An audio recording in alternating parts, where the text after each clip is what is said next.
Welcome back to our channel. Today we will explore a new case. The case of Aaron Barley. Kindness is not just a gift given, but sometimes also a double-edged sword if misplaced. When compassion is betrayed, will what we give become the seeds of a tragedy? Peter Wilkinson, 47, and his wife, Tracy, 50, lived in Stourbridge in the English county of Westminster. They had two children, a daughter, Lydia, who studied biology at Bristol University, and a son, Pierce, who was 13. Despite the fact that Lydia was much older and studying at university, away from the family, the brother and sister communicated every day and shared an extremely close relationship. Tracy Wilkinson was a generous and compassionate woman. A former Latin American champion in ballroom dancing, she became a volunteer to work with elderly people and could talk to anyone to make them feel at ease. She often helped the homeless and never refused to assist those in need. Tracy was a housewife while her husband had his own business. One day in March 2016, Tracy went to the supermarket to do her weekly shopping. After leaving, she noticed a young man named Aaron Barley who was sleeping on the street in a cardboard box. Seeing how he suffered from his situation, Tracy felt sorry for him and decided to invite him to her home on Greyhound Lane. Aaron had dinner with the Wilkinson family, and Tracy decided to do everything in her power to help him get back on his feet. She took Aaron to the city council office, and with their help, he managed to find new housing in a hostel. From that moment, Tracy always tried to ensure that Aaron had hot and fresh food. Such care and concern were extremely rare for Aaron, as his life had been chaotic from the very beginning. Born in 1993 as a result of incest, his parents were his uncle and niece, with a 19-year age difference. His mother worked in a factory, and his father was an innkeeper. By the age of 10, Aaron became an orphan.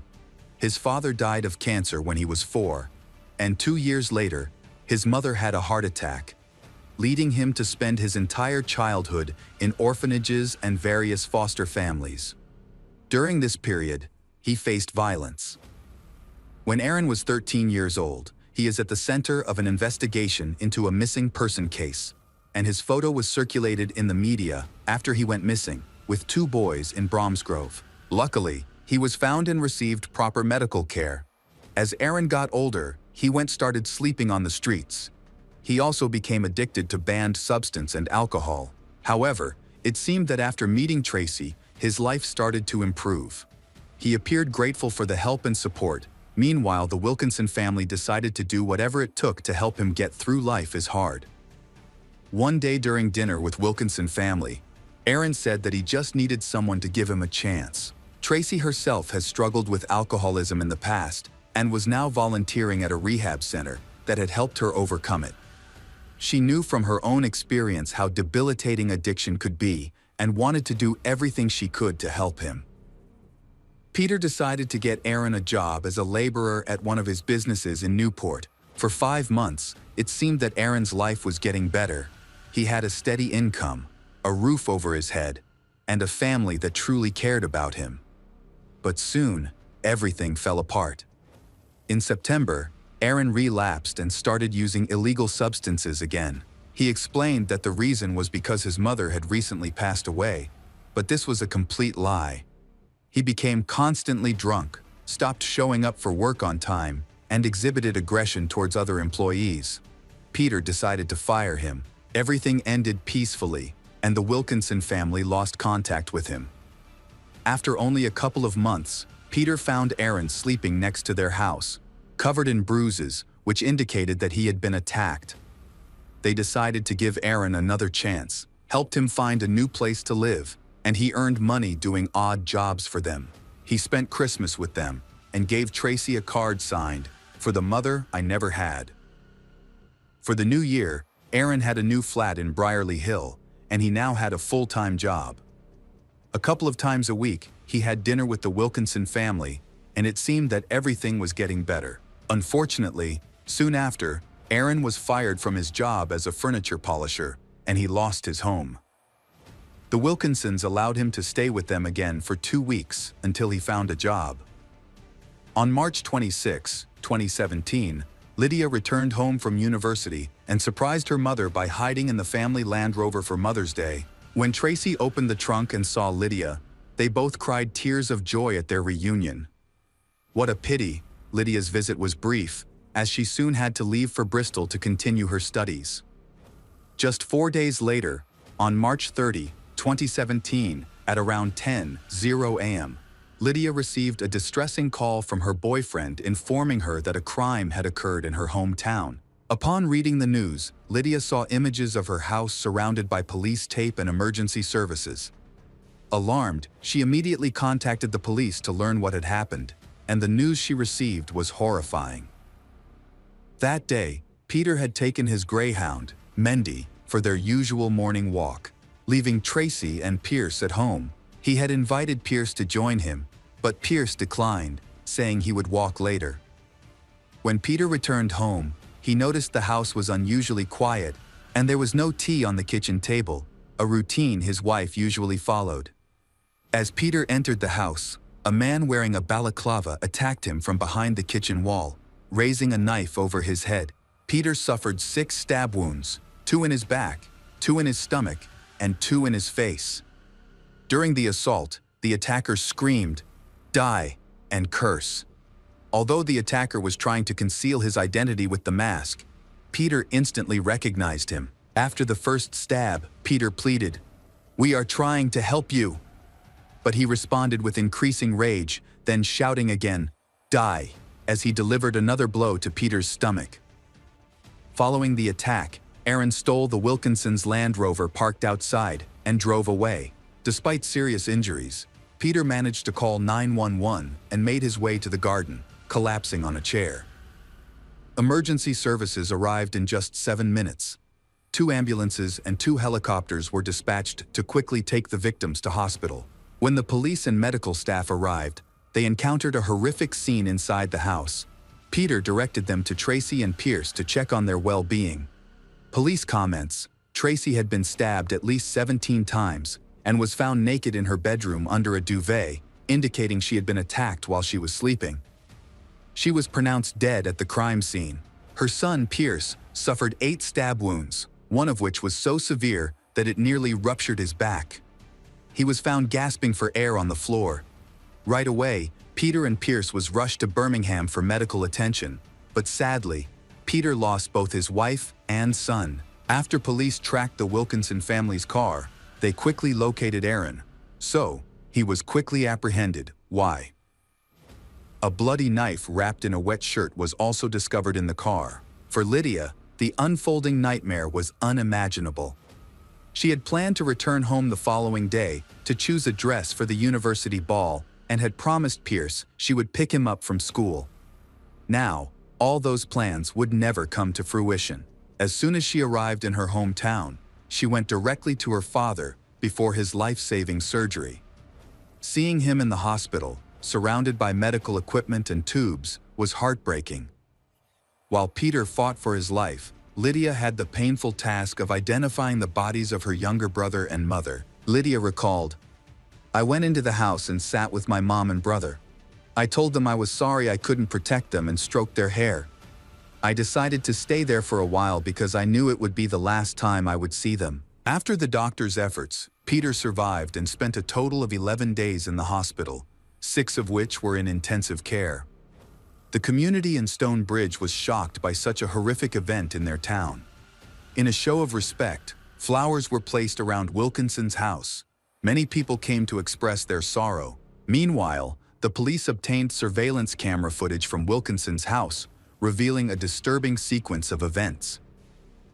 The footage showed Aaron climbing over the fence into the garden behind the house. He had been hiding in the garden shed all night after failing to break into the house. In the morning, he waited for Peter to leave for his usual walk, then crawled into the house on all fours to avoid detection. Once inside, he put on a balaclava to conceal his identity, took 2 knives from the kitchen, and went upstairs. There, he brutally stabbed Tracy multiple times in her bed and did the same to Pierce. After the attack, he hid to waiting for Peter to return. After the murder, Aaron showed no remorse. He told a police officer, "I stabbed 3 people. I didn't even bother to take any of you. He also mentioned to the police officer that he had chopped them all up and insisted he wouldn't require a lawyer. Additionally, Aaron declined to take a toxicology test that could have established if he was under the influence of banned substance that morning. He also refused to explain his motives.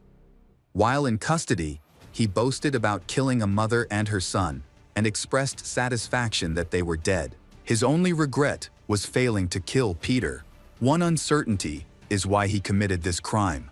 Less than a week before the murder, the Wilkinson family ended their contract with Aaron's phone service because he hadn't contacted them for 3 weeks. Tracy had also mentioned to friends that she saw Aaron peering over their garden fence and had wished for his disappearance from their lives. Investigators said, Aaron has a long history of violent and antisocial behavior. At the age of 11, he was abandoned by his foster family because of his aggressive actions towards other children. As he grew older, his violence escalated, particularly towards residents in the nursing home where he lived, and he claimed to be very disturbed. He frequently got into fights and even stole a staff member's car. At one point, he made a list of people he wanted to kill. Aaron has 21 prior convictions, the first occurring when he was just 12 years old for causing serious injury. His other offenses include assaulting a police officer, using illegal banned substance, and possessing illegal weapons. He once attacked his ex-girlfriend with a piece of wood, hitting her 50 times, and attempted to stab her after she broke the wood in half. For this assault, he was sentenced to 3 years in prison at the age of 18. Volunteers at the rehabilitation center where Aaron was held reported that he expressed a desire to kill someone with a knife. They also noted that he had 2 main goals: to kill a prison officer and to kill a police officer. However, his comments were largely dismissed since they believed he made these statements while under the influence of illegal banned substance. Before, he attended a special school, but his social interactions were limited, as everyone who knew him avoided him. Additionally, a police report was filed against him after his former foster guardian became alarmed by his Facebook posts. In one of these posts, he threatened his former family, with whom he claimed he hadn't spoken in years, and expressed a desire for specialized help, warning that he might commit mass murder if he didn't receive it. In February 2017, just a month before he murdered the Wilkinson family, he met with a project employee for support. This employee concluded that Aaron sought to manipulate the people around him and to have absolute control over them, calculating every step he took. In one of his text messages, Aaron wrote that he was a beast, adding, "Stay a beast, change the victim." On Wednesday, June 7, 2017, Pierce and Tracy Wilkinson's funeral was held at St. Mary's Church. Lydia and Peter decided to bury both of their loved ones in the same coffin. The priest who presided over the ceremony was moved to say, "You may be surprised to see only one coffin, but they are forever inseparable, just as they were together when they were alive." On the first day of his trial at Birmingham Crown Court, Aaron pleaded guilty to 2 counts of murder and 1 count of attempted murder. As the judge read the charges against him, Aaron rocked back and forth in the dock and shouted, "I did what I did. I don't have to stand here and lie." Psychiatric evaluations found no grounds for mitigating Aaron Barley's guilt. Prosecutor Kareem Khalil described Aaron as deceitful and manipulative. One of Aaron's former caregivers noted that he could be sensitive and caring, but he could also be cruel and threatening. A former resident of the nursing home where Aaron lived said that, aside from anger, he rarely showed any emotion. They never saw Aaron cry and noted that he rarely seemed affected by anything that happened around him. They observed that Aaron was the type of person who could witness terrible things happening and still stand still, not crying, not worrying. He seemed physically present, but completely detached emotionally. Aaron's attorney argued that Aaron's childhood was unstable, preventing him from staying in one place for long. He claimed that Aaron had borderline personality disorder and felt abandoned by his family. However, this diagnosis was never confirmed because it was widely acknowledged that the Wilkinson family had treated him with exceptional kindness. In court, Lydia Wilkinson confronted Aaron, stating, "My parents helped you, and you repay them with emotional suffering. You ruined lives and took half of my family away. I have become a shadow of my former self. Sometimes I wake up wishing I wasn't here. What did they do to deserve such a fate?" She also expressed that she would never forgive Aaron for his actions.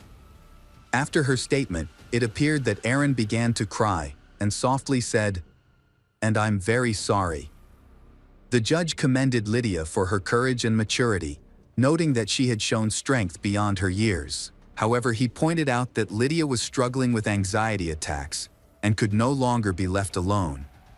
Peter, who also testified, expressed confusion about Aaron's actions, saying, "We have no explanation for what he did. He chose to take out his frustrations on the people who cared for him. I wish I had never met him. I wish my wife hadn't seen him in the cardboard box." Aaron Barley was sentenced to life in prison with a minimum of 30 years before he would be eligible for parole. While the judge gave him this opportunity, she also warned him that Aaron might never be released, depending entirely on his behavior and rehabilitation while serving his sentence. However, Aaron remained expressionless throughout the trial, showing no reaction. The three-judge panel then decided to increase the minimum sentence to 35 years, reflecting the severity of Aaron's crimes. Now, Aaron will only be eligible for parole after serving at least 35 years and proving that he is no longer a threat to society.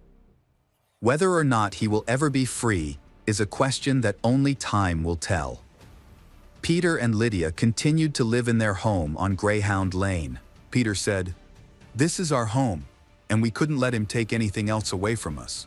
We love this house. It's like a family home that we built ourselves, and we love living here." They also received support from a local priest, who blessed each room in the house. Lydia returned to university with the hope of becoming a medical researcher. She said she wanted to continue the work her mother would do, helping and supporting others, and that it was important to her to focus her energy on making something positive out of the tragedy. Lydia raised £133,000 British pounds for Birmingham Children's Hospital, which fought so hard to save her brother's life. While the loss of Tracy and Pierce can never be replaced, but their legacy will live on through the children that Lydia's organizations have cared for. Welcome back, mystery lovers. Today's case is going to keep you on the edge of your seat. The case of Amanda Perreault. On February 3, 2020, Seth Perreault called his boss, the sheriff, to report a tragic incident at his home. His wife had died and he needed help. When the police arrived, Seth had just gotten out of the shower. Inside the bedroom, they discovered the body of 44-year-old Amanda on the bed, shot in the head. Initially, the scene appeared to match Seth's description on the phone. Then forensic experts began combing the area and collecting evidence. Seth was taken to the police station to give a statement. He said that he and his wife, Amanda, were lying in bed when they got into an argument. During the argument, Amanda suddenly pulled out a gun and shot herself in the head. Seth said that he had no time to react and stop her. When questioned by police, he described their day before the tragedy. They had dropped their children off at school and had not been anywhere else until the incident. Seth appeared extremely upset, almost in tears, expressing regret for losing the woman he loved more than anything after 8 happy years together. Initially, Seth said he had not touched Amanda. However, he later said he had hugged her several times after the shooting. He struggled to remember whether he had touched the gun and repeatedly claimed that he was a good cop. The police asked him more questions, leading to increasing doubts about his credibility.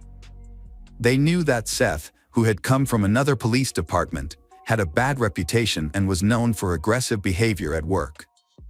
When Amanda's relatives heard about the tragedy, they rushed to the house and informed the police that Amanda would never act in such a way or leave her children with an abusive husband. They were convinced that Seth had killed Amanda and urged the police to investigate the possibility. Meanwhile, forensic experts thoroughly examined the crime scene and concluded that it was a homicide. Their findings were supported by the location of the body and the gun. A .380 caliber Smith & Wesson was discovered nearby, with a discarded magazine found next to her right side. A bullet was found in the chamber of the semi-automatic pistol. When the gun is fired, the spent cartridge case is ejected, and a new cartridge is loaded. Because there was a bullet in the chamber, the magazine should have been removed after the shot was fired.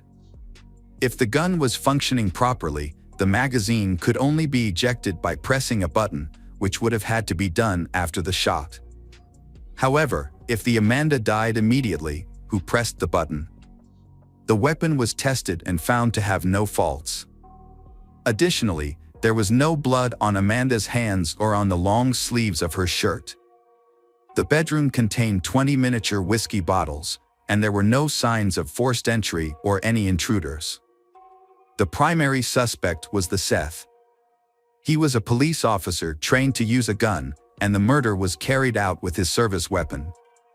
Police began investigating the couple's relationship more closely and discovered some interesting details. Amanda Perot was born in 1975 in Lawrenceville, Georgia, a small town with a population of about 29,000. Relatives described her as a cheerful and kind person, always willing to help others and devoted to her family. The Amanda had 2 children from her first marriage, which ended in a difficult divorce due to her ex-husband's abusive behavior. Amanda struggled to escape this toxic relationship. In 2011, after her divorce, Amanda met Seth online. At that time, Seth was seriously ill with cancer, unemployed, and living with his parents, who were supporting him financially. He loved communicating online, and when he discovered Amanda's profile, he felt intrigued. He contacted her and they started chatting. To Amanda, Seth seemed like the complete opposite of her ex-husband. He was sweet, polite, and kind. As their conversations continued, Amanda and Seth grew close and started considering a face-to-face meeting. Eventually, Seth's health improved, and his cancer went into remission. He invited Amanda to meet in person. And their date went well. They instantly liked each other and began dating. During this time, Amanda learns that Seth has a daughter from a previous marriage who lives with mother, and he is determined to fight for custody of the child. Amanda moved in with Seth's parents along with. They were pleased that Seth had finally found a partner and believed everything was going well. Amanda took on the responsibility of caring for Seth, which led her to drift away from her own family. 2 of her sisters noted that after the move, Amanda dedicated herself entirely to looking after Seth. She also worked and took care of her children, leaving her little time to connect with family and friends. It was a challenging period for Amanda, but she never complained. Seth insisted that Amanda quit her job to be with him all the time, and his fairly wealthy parents supported this decision. Over time, Amanda's relatives lost touch with her. She stopped attending family gatherings, missing Christmas and Thanksgiving. She also ceased to personally congratulate her relatives on their birthdays, choosing instead to do so only by phone. Amanda became focused entirely on Seth and the children, celebrating all holidays with his family. Seth then took Amanda's cell phone, saying she didn't need it because she was always home with him. Amanda didn't have a phone, so her family couldn't contact her. Seth controlled every aspect of Amanda's life and wouldn't let her leave the house alone. After 5 years together, Seth and Amanda secretly married on June 23, 2017. Only their children attended the wedding. They didn't invite anyone else or tell anyone about this important moment in Amanda's life. Many believe that Seth married Amanda primarily for his own interests. He was determined to gain custody of his daughter from his ex-wife, and to do this, he needed to formalize his relationship with Amanda. Many thought this was his true motivation for marrying her. Without this goal, he might not have married at all. Although Seth appeared happy with Amanda, he had complete control over her and was very persistent in getting his way. He spent months in court fighting for custody of his daughter. Eventually, he was successful and won full custody of his daughter, after which Seth took his daughter to live with them. Amanda had no say in family decisions and was completely submissive to his decisions. In 2018, Seth's father purchased a beautiful house for them near the lake, and the family moved in. Amanda remained a housewife, as Seth did not allow her to work. A year later, Seth secured a job as a patrolman with the Tenton Police Department. After Seth started his job, his relationship with Amanda deteriorated. He began drinking excessively after work. One night, he fell down the stairs while drunk and got hurt. This led him to misuse painkillers along with alcohol, causing him to become extremely irritable and aggressive. He often threatened Amanda physically. On January 28, 2020, after suffering another attack from her husband, Amanda escaped to a neighbor's house and called 911 for help. When the police arrived, Amanda showed them the bruises from the abuse. Their 3 children confirmed her story. Seth's 8-year-old daughter reported that she had heard screams and seen her father pushing and hitting Amanda. Terrified, she had hidden in the closet to avoid the violence. After Amanda fled, Seth discovered the children hiding and forced them to come out. They obeyed but were very frightened of him. Seth was then arrested and charged that evening. Amanda called her sister, asking for a ride the next morning because she was afraid to stay home, knowing that her husband would be released soon. The next morning, Seth was released on $1,500 bail and returned home. Amanda later called her sister back saying that she didn't need to come anymore because everything was fine. However, her sister was shocked, realizing how dangerous Seth was to Amanda and the children. She couldn't understand why Amanda continued to forgive him. Amanda's sister came to her house and tried to convince her to leave with the children and divorce Seth. Amanda was against this idea. Her sister then left. Seth was temporarily suspended during the investigation into allegations of domestic violence and child abuse. Amanda took part in the hearings related to Seth's case. When the judge asked if she wanted a restraining order against him, she declined, saying she had forgiven him. As a result, Seth was released, and they went home together. Just 5 days later, on February 3, 2020, Amanda was found dead. Police, after reviewing a history of conflict and domestic violence, concluded that Amanda's death was not an accident. They suspected Seth of shooting her. During questioning, Seth maintained his innocence, claiming that their argument was due to recent allegations of domestic violence.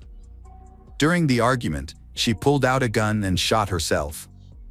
The police questioned how Amanda could have accessed Seth's gun, given his strict nature and the control he had over her. Police later found a handwritten note on Amanda's nightstand in which she praised her husband and described his great character. In the note, she wrote, "Amanda Perot wants to retract her statement. Her husband has never raised a hand to hit her. She feels very bad for the humiliation she has caused him.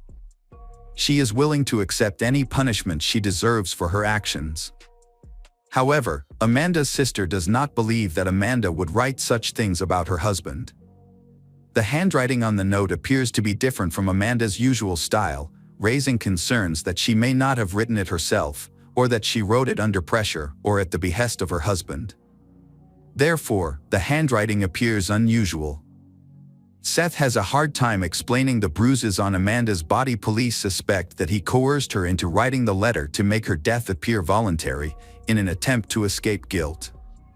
The investigation is ongoing, with police believing Seth shot his wife and actively gathering evidence against him.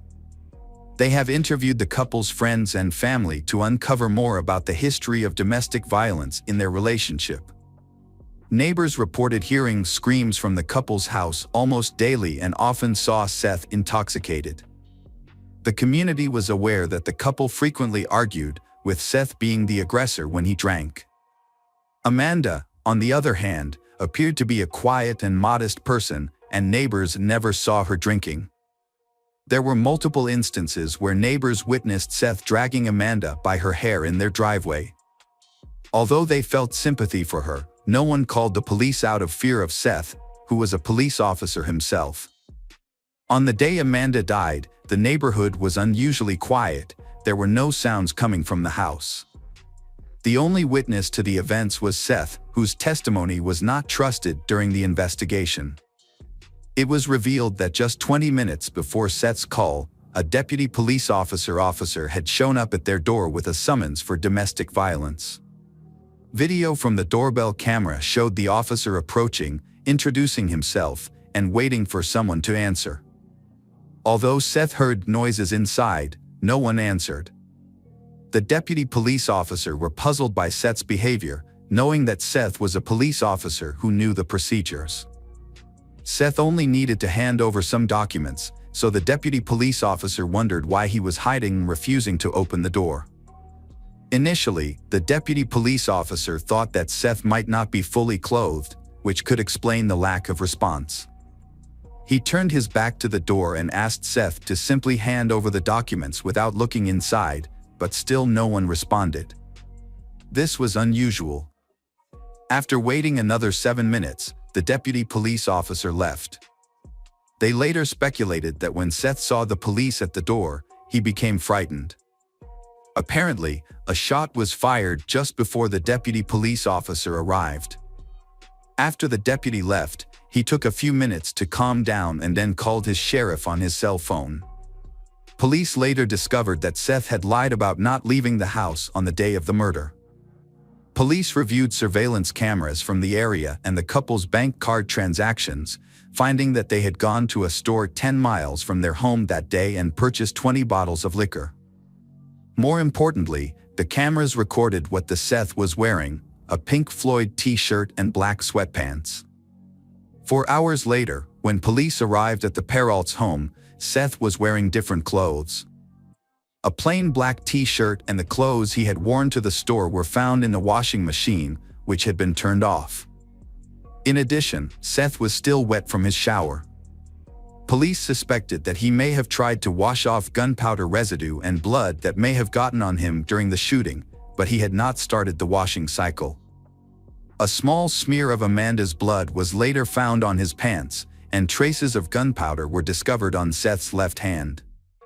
Based on this evidence, the investigation resumed just 2 days after the tragedy on February 5 in 2020. Seth was arrested for the murder of Amanda Perot.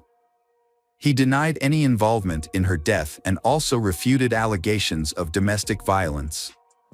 The couple's 3 children were interviewed by child psychologists, and all 3 reported that Seth frequently abused their mother in front of them.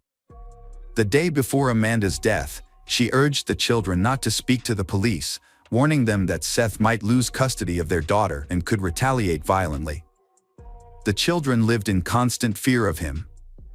Their testimonies were presented as evidence during the trial.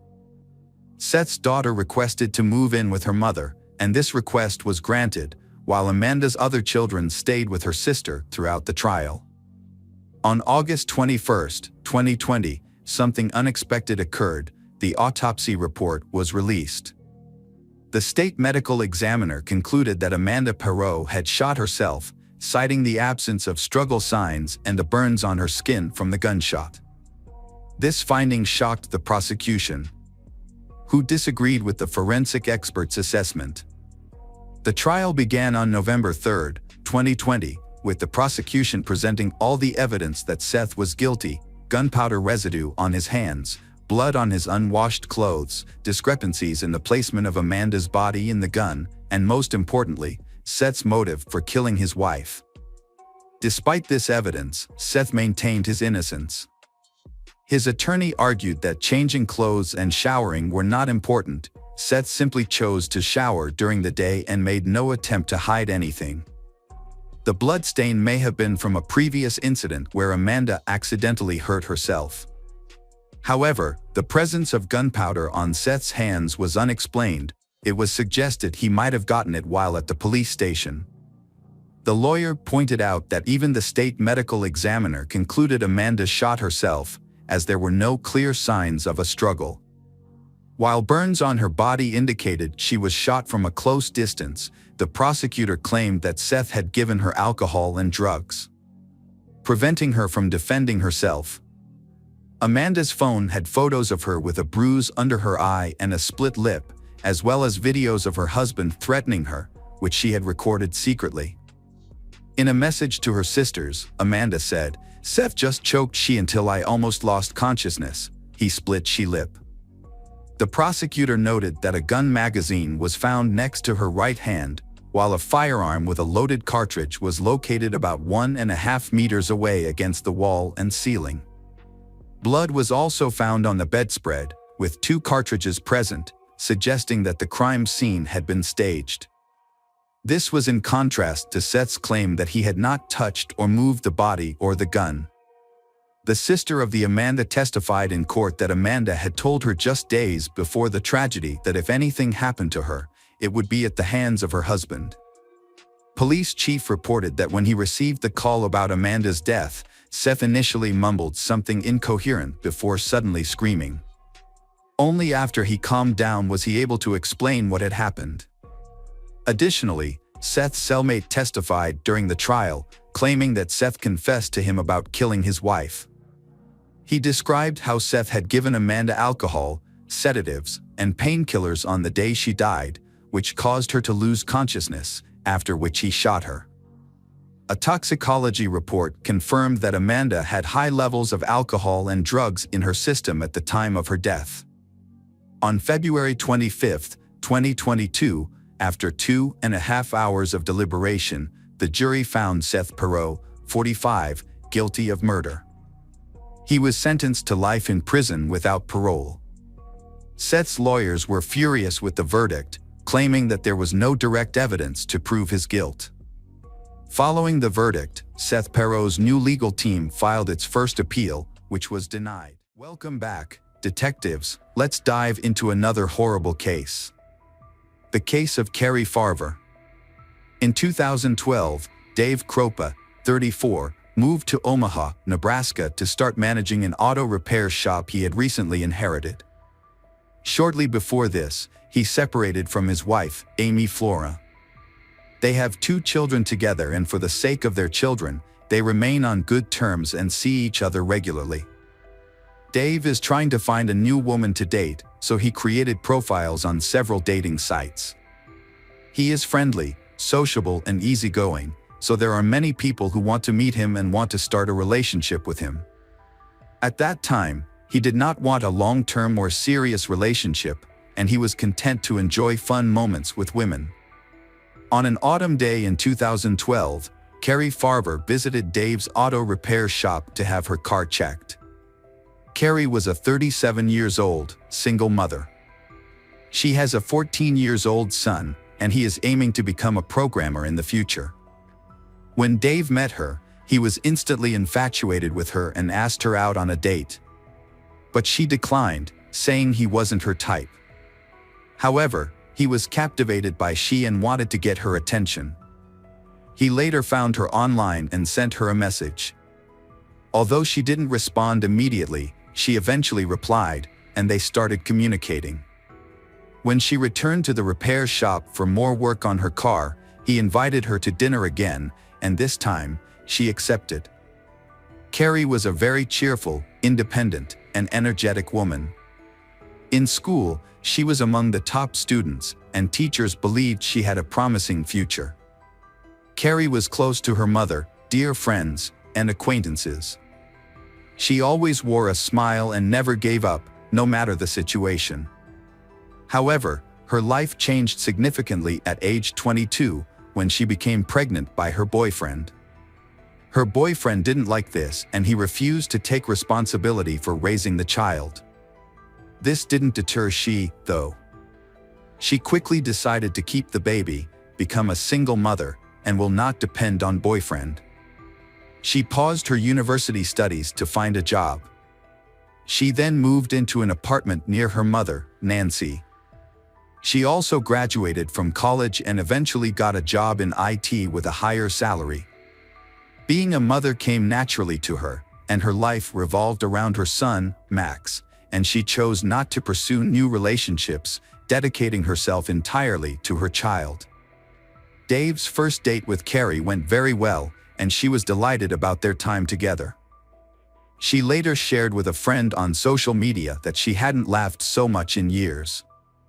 Their conversation flowed freely and naturally, as if they had known each other for a long time, and Carrie was eager to continue the relationship. Furthermore, Dave also wants to build a romantic relationship with she. He even confessed that he was in love with her.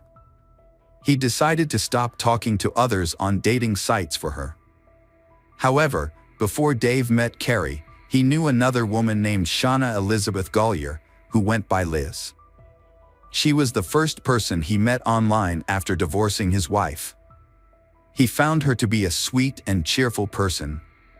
Both had children around the same age, and she expressed interest in having an open relationship, similar to Dave's desire. She managed a small business and took care of housework. They felt very compatible, so they saw each other regularly for the past 6 months, maintaining a sexual relationship. Over time, Liz became more and more difficult. She wanted to spend more and more time with Dave. However, he doesn't like it, and he would rather communicate with other women. This causes their relationship to deteriorate, and he begins to distance himself from her. However, Liz kept interfering in his life, often giving him unsolicited advice, which stressed him out. Liz also knew that he had been dating different women before he met Carrie. She felt very dissatisfied with all the women he dated. Dave wanted to break up with his girlfriend, Liz, and suggested she date other people. However, she refused to break up and has deleted her dating website.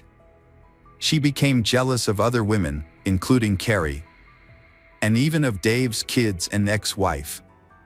As a result, he frequently had to reassure her. During a date with Carrie, Dave noticed missed calls and texts from Liz. Liz insisted on entering his apartment immediately because she forgot something there during her last visit. Dave told her he was with his girlfriend and couldn't let her in right then, but he can do it after he gets home.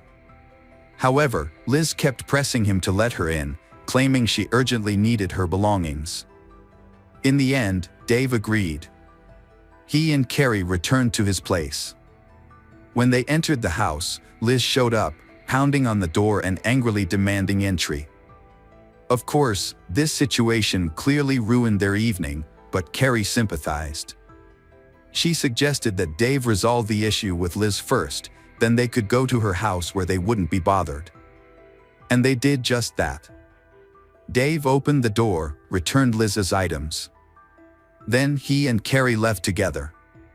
Carrie's trip back to Macedonia, Iowa, took about an hour. In the morning, she told Dave she was happy with their current relationship arrangement. She didn't want a serious relationship, marriage, or children. She just wanted to enjoy their time together. This understanding brought them closer, as they shared similar views on relationships. Their relationship thrives on mutual understanding. Dave found she very attractive, smart, and charming. Over the next 2 weeks, they saw each other every day. Even though she lives in a neighboring city in another state, but she still visits him during the day to have lunch or spend time together. She often stayed overnight. She had a high-paying job, holding a key position in a large IT company. She dedicated most of her time to work and her son, leaving only a small portion for leisure. This perfectly aligned with Dave's lifestyle. In early November, Dave started considering whether to change his main rule and move in with Carrie. Around the same time, while in Thailand, Carrie received several friend requests on social media from strangers. She noticed one request came from someone in her hometown of Macedonia. She sent a message asking if they knew each other, but never got a reply. This felt odd, so she told Dave, but they didn't think much of it. On November 13, 2012, Dave woke up early and saw Carrie working on her laptop, finishing edits on a new project she was set to present to management that day. She kissed him goodbye and left, planning to meet him again in the evening. During the day, Dave got a message from Carrie asking if he wanted to move in with her. This was surprising because just a few days earlier, they had agreed not to live together but to continue their relationship casually. Although Dave had been considering the idea, but he felt uncomfortable with this, so he politely declined. He reminded Carrie of their previous discussion to keep things as they were for now. However, the other person responded with a barrage of insults, showing outright hatred for him. The messages were filled with hysterical threats, indicating that the relationship with his dream woman was likely over. Dave was stunned by her words and didn't recognize the person he loved. Consequently, he cut off all communication, went home after work, and noticed that none of Carrie's belongings were there. He assumed she had broken up with him and taken all her belongings with her. A few days later, police officers arrived at the auto repair shop where Dave worked. They informed him that his girlfriend, Carrie, was missing. Dave was the last person to see her alive. He had kissed her goodbye in the morning before she left for work, but she never arrived there. Since then, no one had been able to reach her. Dave told the investigators he had no idea what had happened to Carrie and shared their last messages. He explained that she had communicated with him in a very rude manner that day. Upset by her tone, he ended their conversation. This later troubled him as he wondered if it was truly Carrie, who was always polite, sending such messages. Detectives then spoke with Carrie's relatives, piecing together some incident from that day. On the morning of November 13, 2012, Dave had left home after kissing Carrie goodbye as she prepared for work. Later, Carrie's mother, Nancy, received a worrying message from her daughter, saying she had broken up with her boyfriend, Dave, and was in a mental hospital due to a nervous breakdown. This alarmed Nancy, who panicked when she couldn't find Carrie in any hospital. Meanwhile, Carrie failed to appear at work on an important day when she was supposed to present a new project, raising further concerns for her safety. Later, Carrie's employer received a message stating that she had accepted a new job in Kansas and would no longer be working for him. This news surprised the management because she takes her work very seriously. Additionally, Carrie's son, Max, also received a message from she, saying she was going to her brother's wedding. However, the wedding took place without her. These conflicting messages worried her family, colleagues, and friends because they didn't seem true. No one believed she would leave her son and relocate to another state just for work. It seemed that she was either hiding something or in trouble. Concerned, her relatives decided to file a police report about her disappearance. Dave was completely confused by what was happening and can't believe it. He allowed the police full access to inspect his car and mobile phone. He actively cooperated with the investigation and tried to help in the search for his beloved, Carrie. He told police that his relationship with her had only begun a few weeks ago, but they had become very close during that time. Carrie was always calm, but after her disappearance, he began receiving aggressive messages with insults and threats on social media. The police believed him because he voluntarily cooperated with them. He was clearly very upset about her disappearance and successfully passed the polygraph test. He had no reason to harm his beloved. The detectives informed Dave of something important regarding Carrie's. They revealed that Carrie had been diagnosed with bipolar disorder. Without medication, she might experience psychotic episodes, which could explain the unusual aggressive messages. Detectives explained that if Carrie ran out of medication while she was with him, she might lose control and have an episode. Once she was found, and her medication resumed, these issues would cease. This reassured Dave, and he promised to inform the police if she contacted him again. However, soon after, Dave regularly receives annoying messages, with threats and insults from anonymous social media accounts. These messages often targeted women connected to Dave. The number of such messages reached 60 per day, and the variety of accounts and platforms used to contact him kept increasing.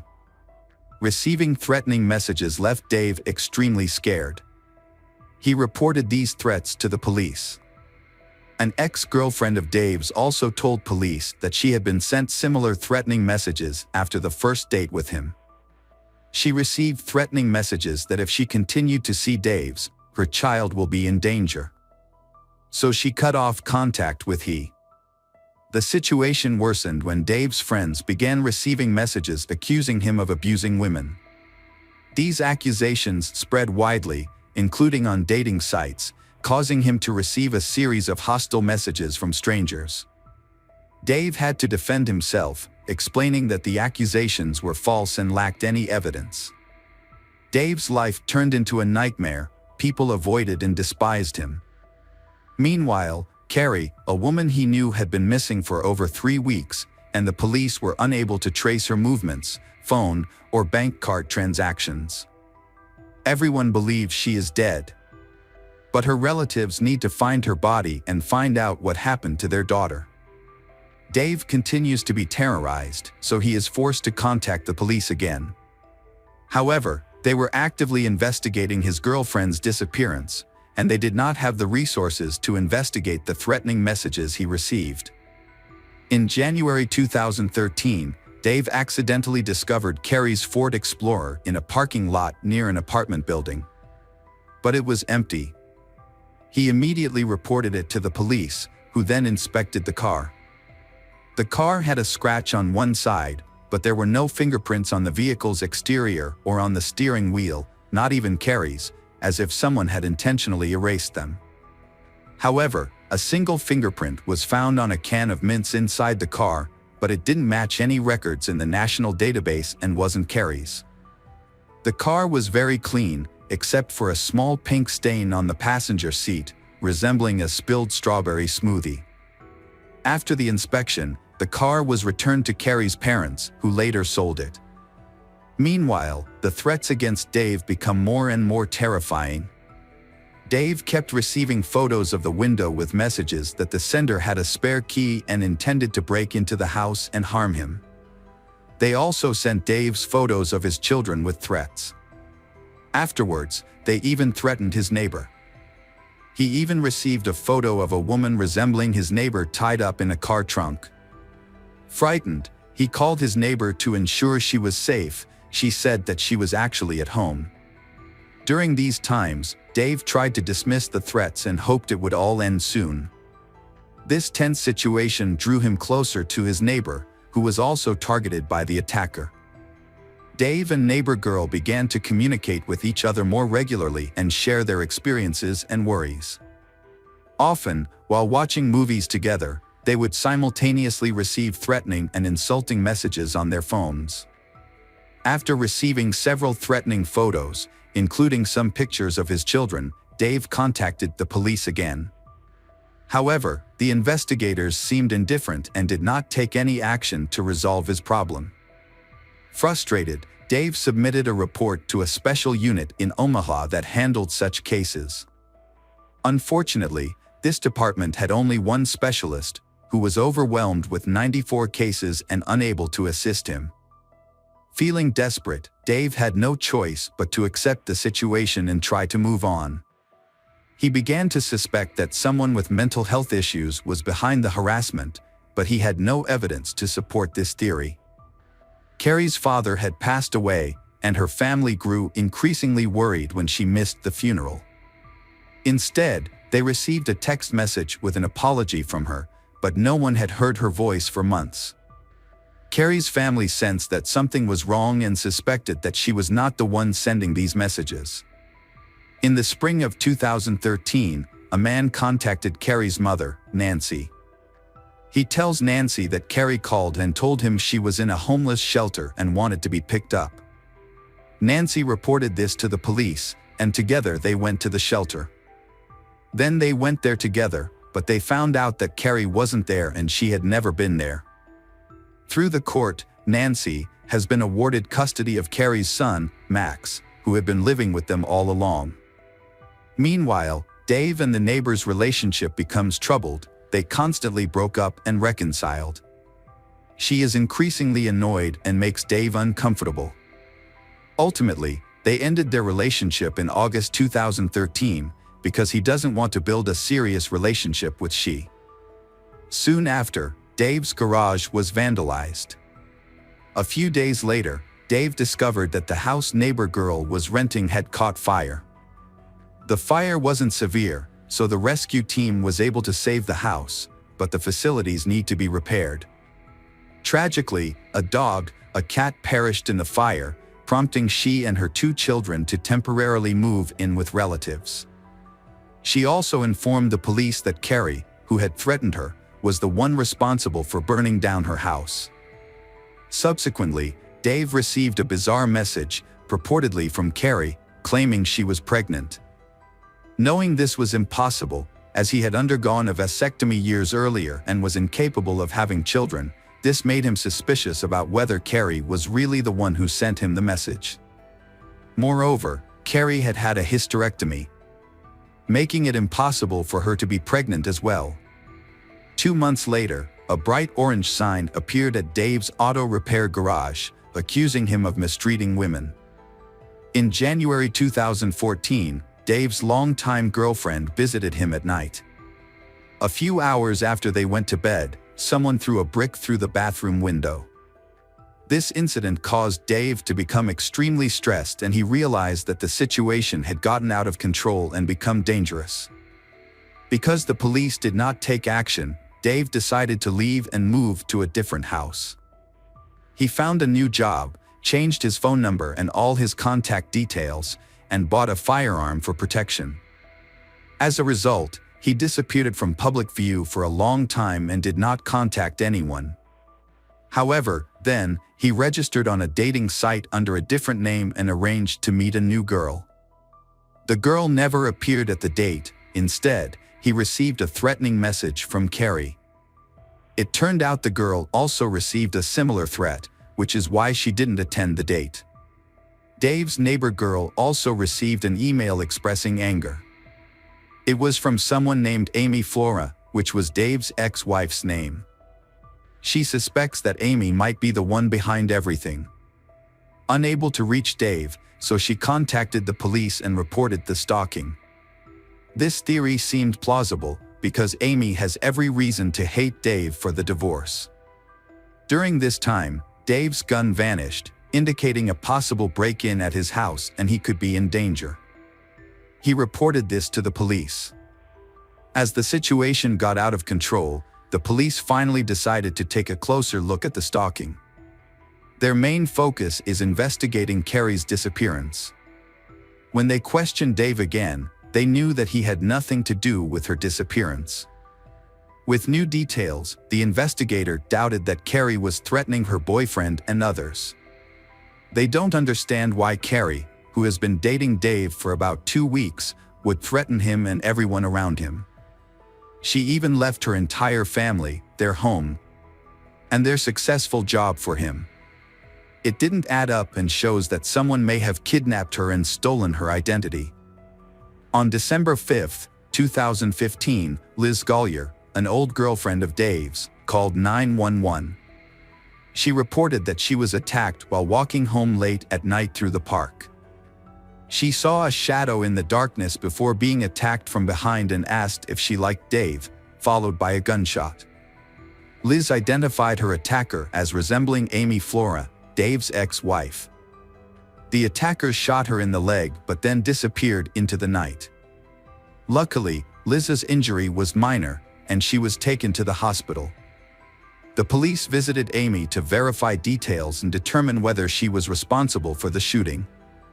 However, Amy denied any involvement. During the investigation, the police discovered that Amy had received numerous threats from an unknown woman. Amy said that she had recently started communicating more with her ex-husband, Dave. This led to her receiving a series of threatening messages, telling her to cut off contact with him. She allowed the police to search her house, but they found nothing suspicious, and she had an alibi at the time of the attack. Detectives verified her alibi and confirmed the threatening messages, leading them to remove she from the list of suspects. Despite this, Liz insisted that Amy was the attacker. At the same time, Liz could not explain how she could see the shooter's face clearly in the dark when she was in a state of fear, and no one believed her claim. To confirm her statement, Liz brought with her a printed message confessing to the attack, which Amy emailed to her. This confession contained very detailed information about Carrie's abduction. On the morning of November 13, 2012, Carrie logged onto her social media page at approximately 6:45 a.m. The next time Carrie logged in was 3 hours later, to unfriend Dave. According to Amy's confession, this was when she abducted Carrie. Email sender accurately described Carrie's tattoos, including one not listed on the missing persons flyer. Email claimed that Carrie had suffered wounds in the abdomen or chest area, was then burned beyond recognition, and disposed of in a trash bin. It also included details about Carrie's car and house that hadn't been publicly shared, leading police to suspect that the letter's author had actually seen her body. They concluded that Carrie had been murdered over 3 years ago. But they believe that Amy did not do it, and they do not even believe that Amy herself would write a confession letter and sign it. It all looks like an unprofessional staging. The investigators were suspicious of Liz Gollier, who had provided an email from Amy, is the mastermind behind Carrie's kidnapping. A check of Liz's phone revealed that she had deleted some information. They found out that she was using an app to encrypt her location, making it hard to trace the origin of the messages. Nancy, Carrie's mother, got involved in the investigation. She believed that the messages sent to relatives by Carrie before she disappeared were written by someone else. This was because they contained grammatical mistakes and had an unusual writing style, unlike Carrie, who was always polite and articulate. Then, the police discovered that Liz had become obsessed and lost her sense of reality. She shot herself, all in an effort to terrorize Dave. It's hard to believe, but investigators keep trying to uncover the truth. Dave was shocked to learn about Liz's deception. For 3 years, she managed to conceal her actions, sending over 15,000 messages, dedicating 50 to 70 hours a week, like a full-time job. She used the timer to make sure she always had an alibi. Her actions stem from her possessive feelings towards Dave. She didn't want to share Dave with other women and was determined to win him back at any cost. Detectives began carefully questioning Liz after she was released from the hospital following a gunshot wound, with the hope that collecting information will help speed up the investigation process. Liz was interrogated, and she seemed very angry. She aggressively insisted that Amy should be jailed because posed a danger to society. Liz presented new letters purportedly showing more confessions about killing Carrie, revealing details such as Carrie being killed in her own car from the passenger seat. However, the detectives knew these claims were false and that Amy was not involved. They told Liz that Amy was now with Dave to observe her reaction.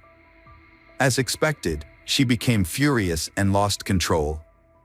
The police continued telling Liz they needed evidence to charge Amy. They tried to link Amy to Carrie's disappearance, as Liz had accused Amy's. Liz began sharing more and more details about the crime. How did she know all this? The police located Carrie's car, which Carrie's parents had sold, and obtained permission from the new owners to inspect it. During the inspection, they removed the seat covers, revealing a large blood stain on the seat and smaller stains beneath it. DNA analysis confirmed the blood belonged to Carrie, who had disappeared 3 years earlier. They also discovered DNA traces belonging to Liz. This further increased suspicion towards her. Later, the investigation uncovered thousands of photos on Liz's computer. Most of these were selfies, but one photo showed a leg with signs of decomposition. The police identified the leg by tattoos matching those of Carrie. After a lengthy investigation, they discovered that the IP address used to send confession emails and threats supposedly from Carrie was linked to a person named Gareth. Liz's ex Gareth believed his beloved to be Shauna Gollier for many years. Little did he know that Liz was weaving conspiracies and a web of lies around the story of Carrie's disappearance. During the inspection of Gareth's house, the police found nothing of interest. However, a search of Liz's previous home uncovered new evidence. Officers discovered several mobile phones and electronic devices, including a camera owned by Carrie. It was confirmed that one of the phones was used to call Carrie's mother. This phone had a voice-changing app installed. Detectives also matched fingerprints found on a candy pack in Carrie's car to Liz's fingerprints, and they match. Liz's actions were incredibly cruel. She cruelly sent messages to Carrie's mother and son, giving them hope that Carrie was still alive. This deception went so far that Max, Carrie's son, wrote a message 3 years after his mother's disappearance to the number from which he last received a message from her. He wrote that if she was really his mother, she should come back because he wanted her to be with him at his graduation. Based on this evidence, Liz was arrested in December 2016. She was charged with first-degree murder, concealment of a body. Her defense team opted for a judge to decide her guilt, rather than a jury. The prosecution argued that she stabbed Carrie to death in November 2012 in Carrie's own car. They claimed Liz lay in wait for Carrie as she left Dave's house and attacked her when she reached her car. The prosecution presented all the evidence pointing to Liz's guilt. Another disturbing story about Liz's emerged during the trial.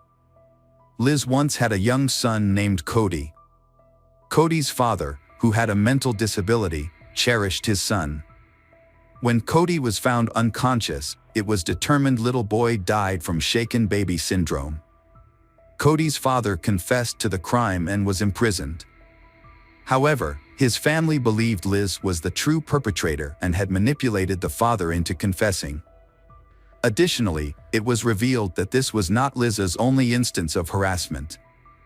After breaking up with another man, she stalked his new girlfriend, continued even after they married and had a child. On August 15, 2017, Liz Gollier was found guilty on all charges. She, however, did not admit guilt for any of them and showed no remorse. Her lawyer sought leniency, requesting a sentence of no more than 30 years with parole eligibility after 15. However, the prosecution argued that Liz lacked humanity and did not merit a reduced sentence.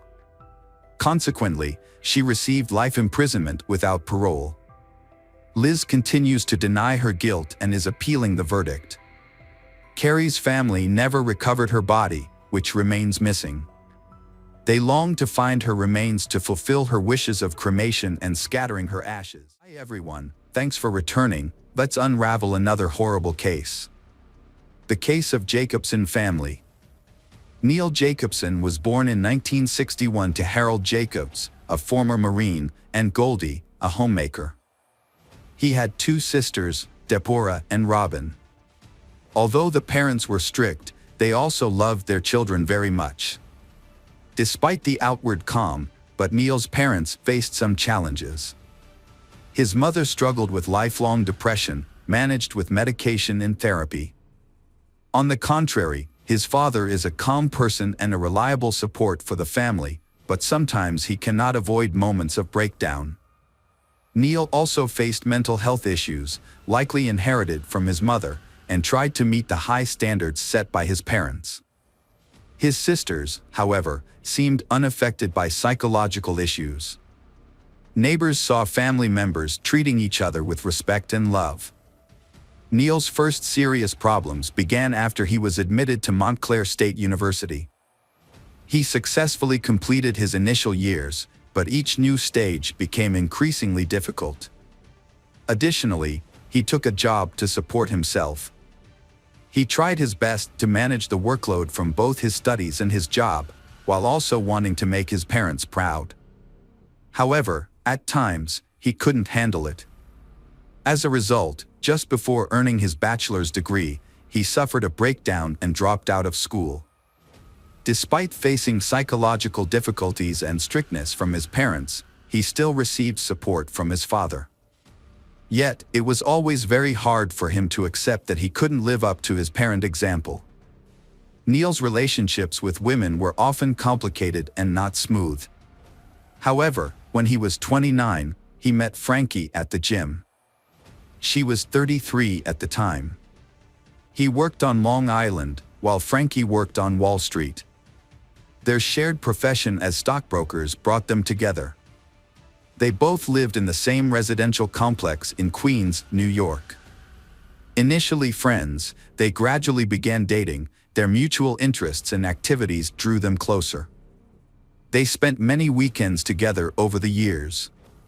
Diving, cycling, and other sports.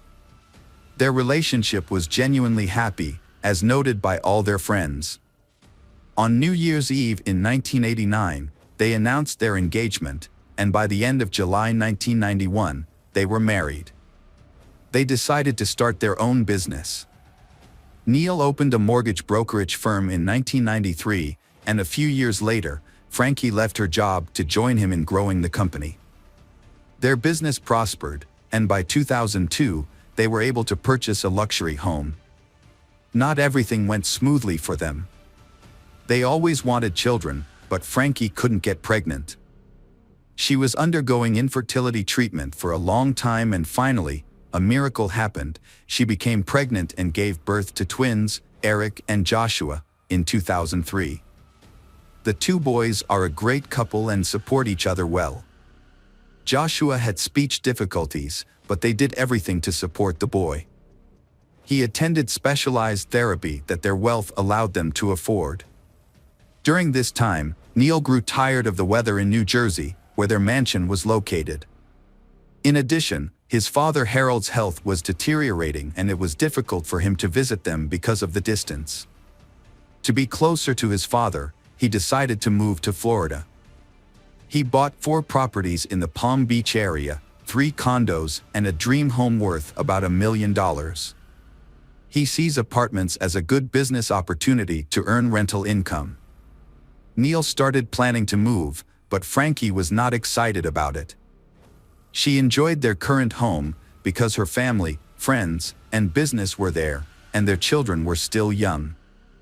She did not want to leave, which caused some disagreements between them. However, they managed to work through these difficulties. Neil didn't pressure she to move immediately. Instead, he gave her time to consider it. During a vacation, they visited their dream house, which was still unfurnished, so they slept on air mattresses and gradually got used to the place. Frankie eventually grew fond of it. A few years later, she was ready to move. By July 2007, they relocated to Florida with their children. The children got involved in sports and achieved their first successes. Besides taking care of the children and managing the household, Frankie was also creative and worked on writing a children's book. However, in 2008, their family began to face serious problems. At that time, the real estate market bubble burst, causing a financial crisis that affected many other sectors. The apartments did not generate the income Neil had anticipated, investments did not pay off, previous deals failed, and new purchases were unsuccessful. Consequently, Neil found himself unable to repay the loans he had taken out. Neil, once a successful businessman with over $2 million in capital, is now facing the same amount of debt, and he is struggling to overcome this financial difficulty. During this challenging time, Neil's father passed away, adding more pressure to the family. He had to sell assets for very low prices, yet still faced a substantial debt of $1 million. The ongoing crisis left them with almost no income, and they felt lost about what to do next. They were at risk of losing everything, and this situation seriously affected Neil's health. Then, doctors detected issues with Neil's thyroid gland, although tests only showed a slight hormone imbalance. The doctor chose not to address it immediately, hoping it would improve over time. However, his condition became much worse, particularly affecting his mental health. Shortly after Christmas 2009, he felt unwell, experiencing dizziness and weakness. On January 2, 2010, Frankie took him to the hospital, where doctors diagnosed him with depression and prescribed strong antidepressants, Zoloft and Cialis.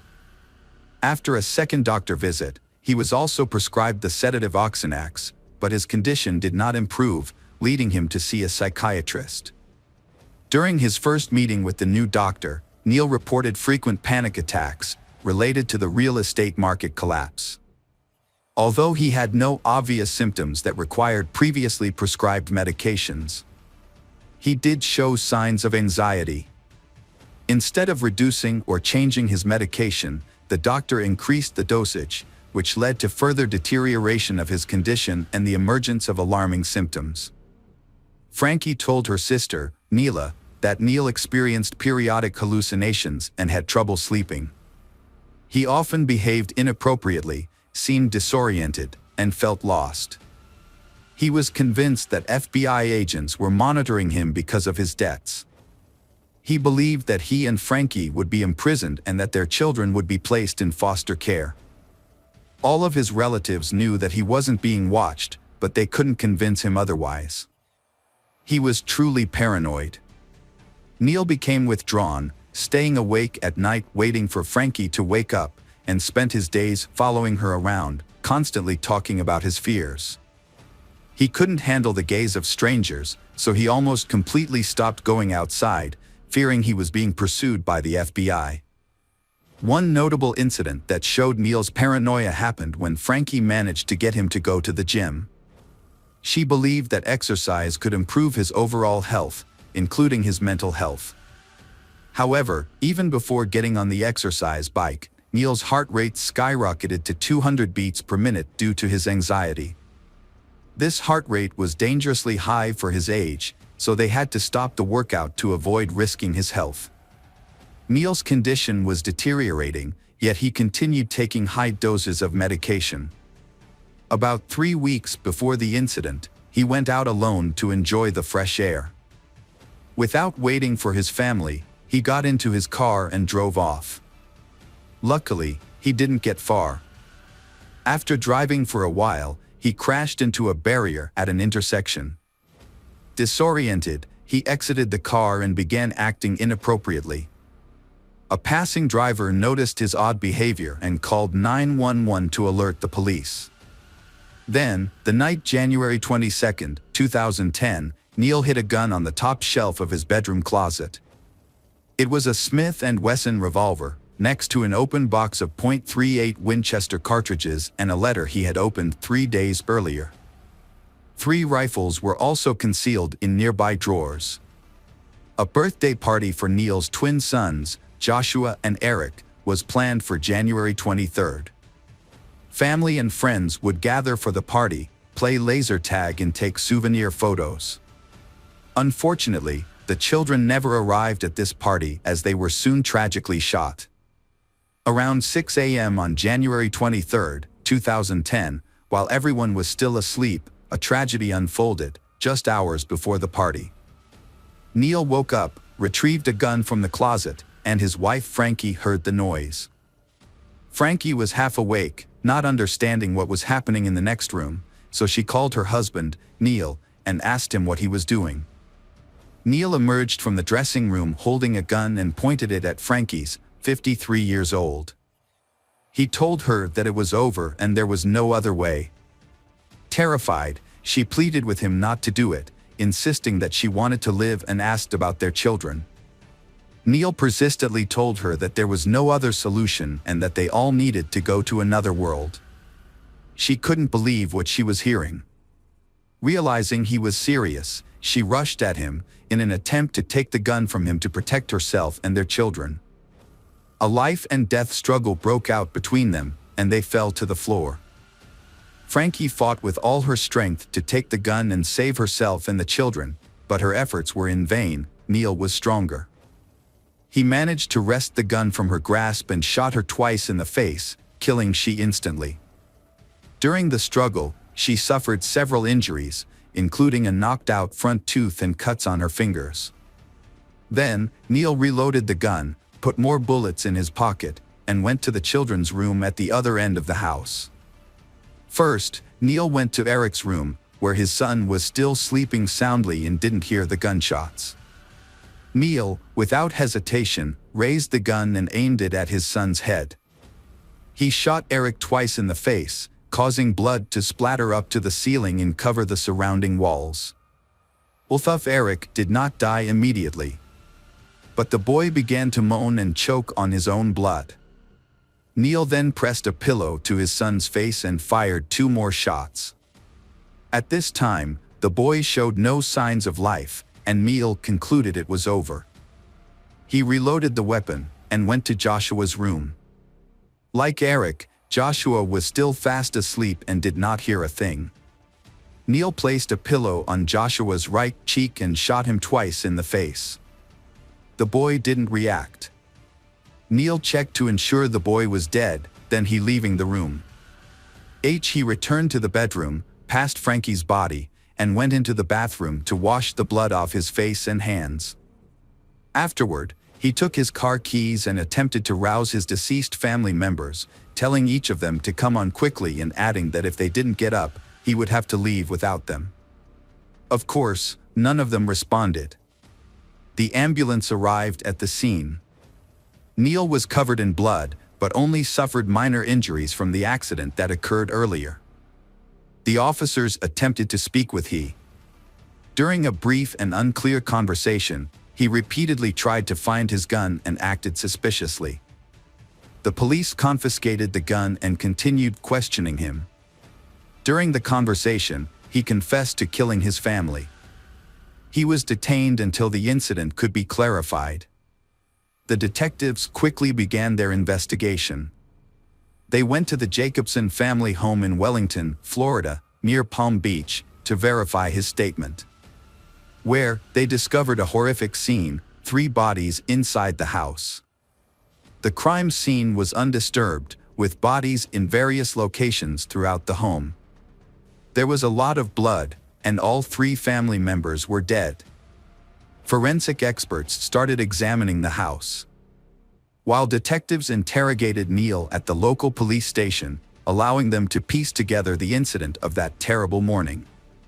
During his conversations with detectives, Neil frequently referred to his suicide note. In this 5-page typewritten letter, he detailed the reasons for his planned murder and end his life. He wrote that he could no longer live like this. Everything in their lives was spiraling out of control. He felt it was necessary to kill his entire family and himself to prevent them from suffering due to his poor business decisions. The letter also revealed that he intended to visit his mother and kill her. This was confirmed when police searched his car and found the keys to his mother's house, which he had brought with him. He was heading towards her house when the accident occurred. The police thought Neil didn't mean to end his life. Instead, he lost control after taking medication and crashed. However, his mother disagreed, she believing he wasn't a threat. She blamed the bloody incident on January 23 on incorrect prescriptions from doctors, saying the medication was too strong and caused Neil to lose control of his actions. During questioning, Neil said on January 23, 2010, while his family was celebrating their children's birthdays, a special force arrested him. However, the 2 children Joshua and Eric did not survive to see their birthday party. This horrific case has shocked the entire town of Wellington. Many people close to the family and neighbors could not believe that Neil, a respected businessman, could do such a thing to his family. The defense argued that the murder was committed due to insanity, so Neil was sent for a psychiatric evaluation. While in prison, he met with psychiatrists multiple times. His mental state was very unstable. Sometimes he showed no emotions and seemed detached from reality, while other times he lost control and became hysterical, especially when he remembered his actions. In prison, doctors diagnosed him with deep depression and prescribed different medications. Initially, he seemed to improve, and his condition stabilized. However, After a few weeks, the psychiatrist stopped the treatment because his body reacted poorly to the medication. However, a subsequent examination revealed that, due to a medical error, Neil did not receive treatment for his main illness, hypothyroidism, related to the thyroid gland and hormonal balance. In this context, apathy, depression, and anxiety are very likely. It was determined that he was prescribed powerful psychotropic drugs without official justification. Not even a complete psychiatric examination was conducted. Furthermore, it was found that the doses of the prescribed medications he took could indeed cause the hallucinations and disorders that he experienced. Neil deeply loved his family. He and his wife were not only married but also best friends. He never did anything wrong with his wife and children and was devoted to them. However, he was severely impacted by the financial crisis, leg problems, and his father's death, and his treatment was ineffective. Neil claimed that he wasn't the one who harmed his family. During the 3 weeks he was on medication, he changed significantly, sleeping only 2 hours a day. One day, the medication had a severe effect on Neil's, making his brain feel like it was burning. That morning, he woke up hearing voices in his head commanding him. Initially, he resisted, but the voices became louder and more persistent. He genuinely believed that killing his entire family was the only way to protect them from the FBI. Prosecutors are asking for the sentence of death under Florida law. However, many of Neil's relatives, including his lawyer, opposed such a severe punishment. They supported Neil, noting that before the tragic incident, he had never been cruel. Although he appeared worried and stressed about financial matters, but his family did not believe he was capable of such a violent act. The defense argued that a medical error led to the wrong treatment, and they demanded that the doctors be held accountable for the tragedy. The Palm Beach prosecutor mentioned that 2 copies of a suicide note had been discovered in the Jacobson family home. The note expressed love for the family and expressed feeling overwhelmed by their current circumstances. It stated that due to his short-sightedness, he had placed the family in a position of losing everything they had built. He admitted to participating in the real estate investment craze and felt confused about his actions. The note conveyed his desire not to leave his family in poverty and his inability to let them live in such conditions. He admitted that anxiety was consuming him and expressed shame. The first note was dated January 20th, and the second January 23rd, the same day as the triple homicide. This is considered evidence to classify the murder as premeditated, showing that he had planned his actions. Despite acting impulsively, but he admitted to having brought weapons home in advance and hiding them in the dressing room. Frankie was unaware of the presence of a pistol in the house and had no knowledge of the tragic incident that were to occur that morning. Neil had a clear memory of all the incident and was able to describe them in detail. A few days before the incident, Neil's mother visited him.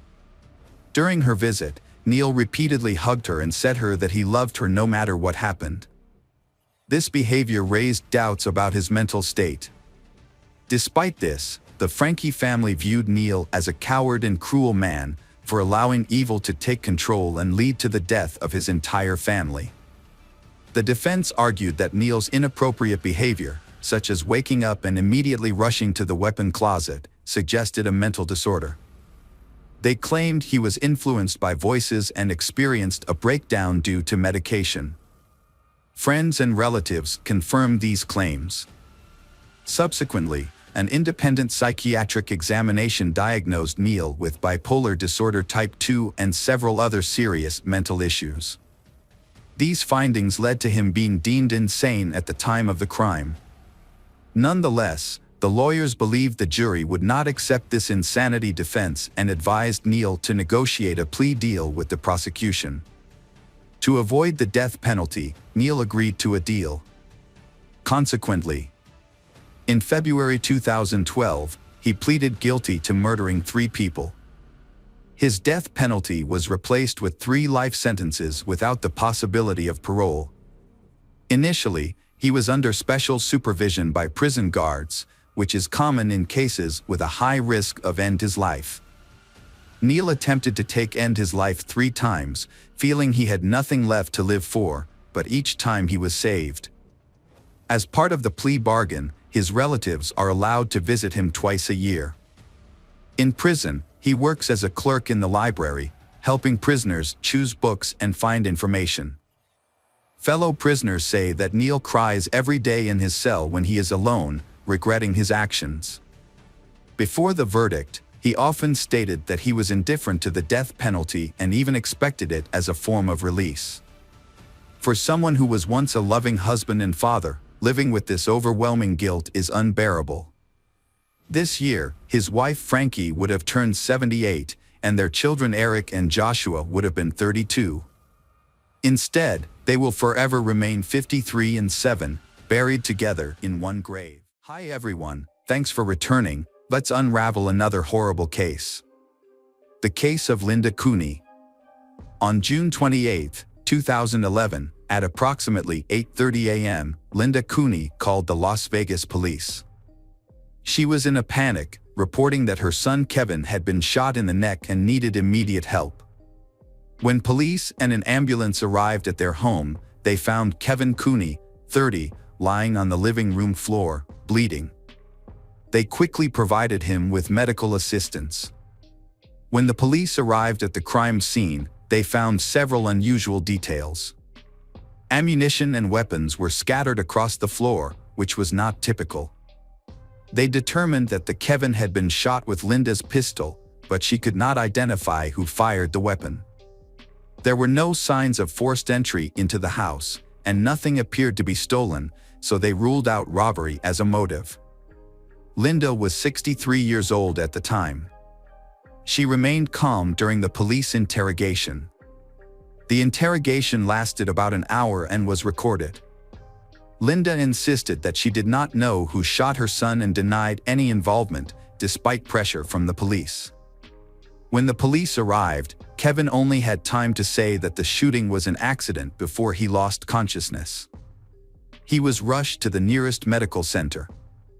Fortunately, Kevin survived, but his condition was serious and he would need a long time to recover. Linda's interrogation is ongoing. Police believe Kevin may have wanted to end his life.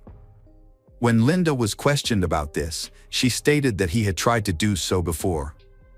This situation required further investigation, and it was later revealed that there were more disturbing details involved in the case.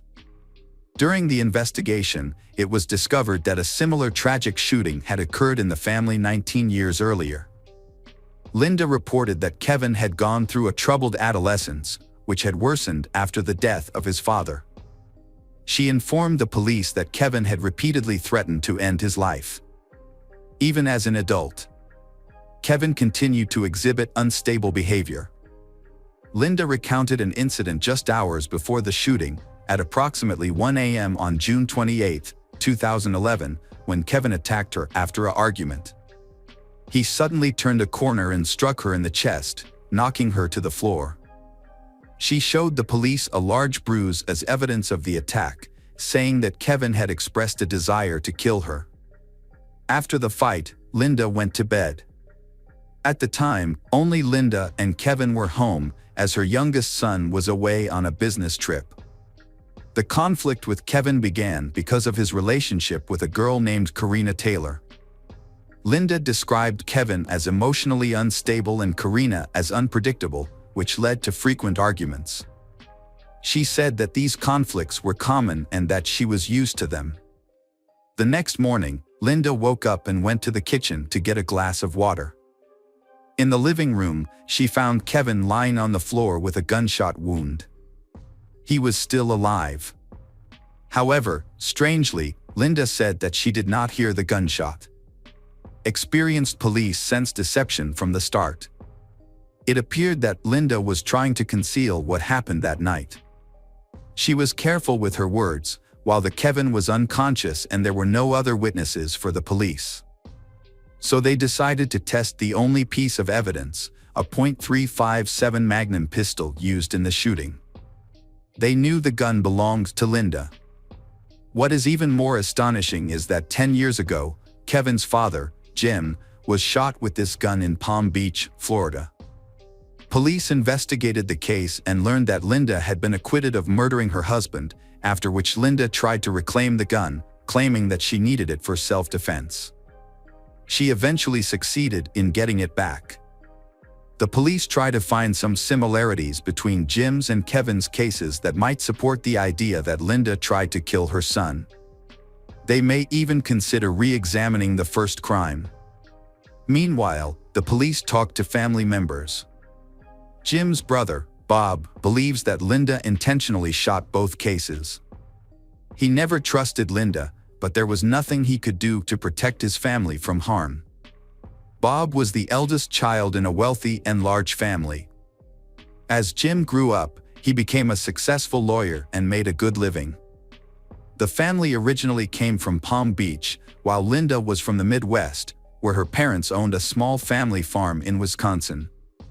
Jim and Linda met at a party, and after a brief encounter, he fell in love with her beautiful brunette. However, Bob is skeptical about Linda. He finds it strange that she works as a secretary at a law firm and is involved in questionable activities. Jim was deeply in love with her, so he ignored his family's objections and married Linda in 1979. Together, they went on to have 2 sons. Linda had 2 children, Kevin, born in 1981, and Christopher, born later. However, their marriage was not a happy one. Linda accused her husband, Jim, of being abusive. Over time, their relationship deteriorated, leading Linda to report Jim to the police for assault.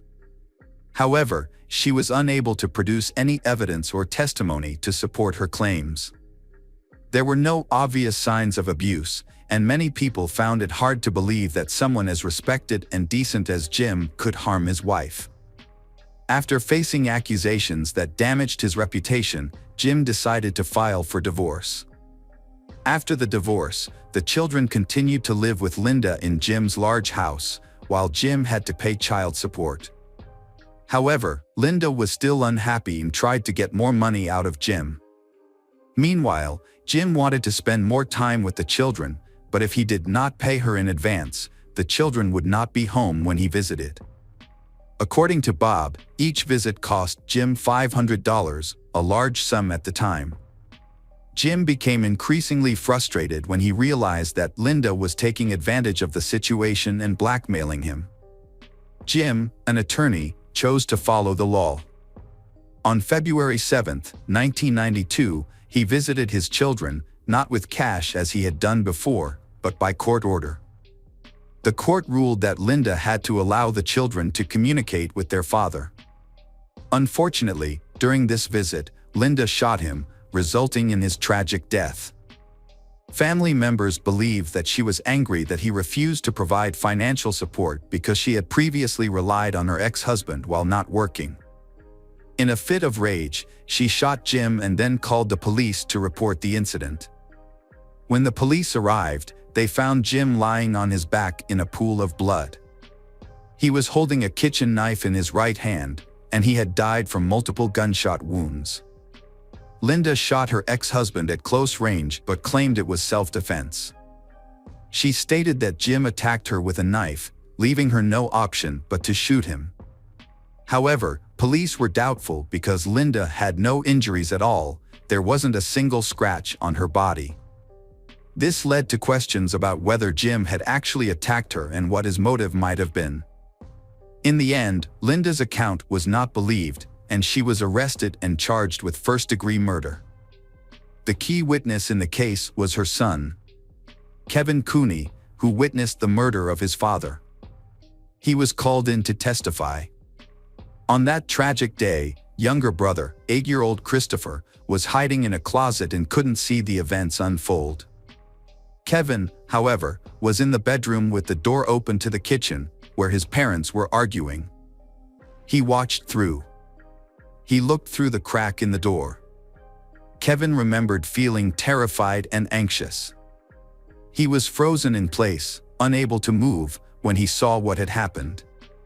The Kevin reported that before the shooting started, he saw his father holding a shiny object, but he couldn't identify it clearly. He thought it looked like a knife, but it might have also been a key or something similar. After the shooting, when he left the room, he noticed his father no longer had anything in his hand. It was only after the shooting ended that a knife appeared in his father's hand. When the police arrived, they suspected Linda had staged a self-defense scenario by placing the knife in Jim's hand. Linda had a strong motive for this action because her husband's sons would inherit his money upon his death. Her children would benefit from Jim Cooney's life insurance policy, worth $1 million, which, along with his considerable estate, would be passed on to his children. However, the most compelling evidence the police uncovered was not Linda's call to the police, but her phone records. They discovered that before calling 911, she had contacted her lawyer first, possibly to seek legal advice. During the 911 conversation, Linda made several verbal errors, possibly due to confusion. She asked for backup and claimed that her ex-husband was trying to stab her, despite having previously said that she had shot him and that he appeared to be dead. The police were certain that Jim was dead before she called her lawyer, and she only contacted the police afterwards. It is also feared that, before her arrest, Linda had convinced Kevin that the knife had been in his father's possession the entire time. During the trial, Kevin testified that he saw an object in his father's hands. In 1993, 11-year-old Kevin took the stand as a witness. He spoke with a stutter due to fear and held a small toy. Although his testimony was somewhat confusing, it was convincing enough for the jury to quickly acquit Linda Cooney, leading to her release from the courtroom. Clearly, Kevin's testimony played a crucial role in her defense. Afterwards, she gave an interview to numerous media outlets, describing her ex-husband as a typical abuser. She maintained that she was not a murderer but acted in self-defense. To protect herself and her children, some people supported her. However, most Palm Beach residents who knew Linda's family did not believe her explanation.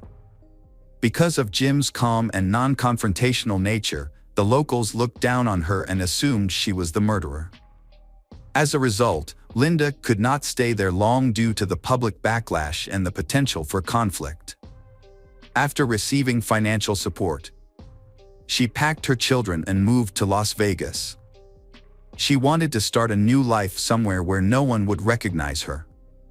2 decades later, the heartbreaking incident occurred again.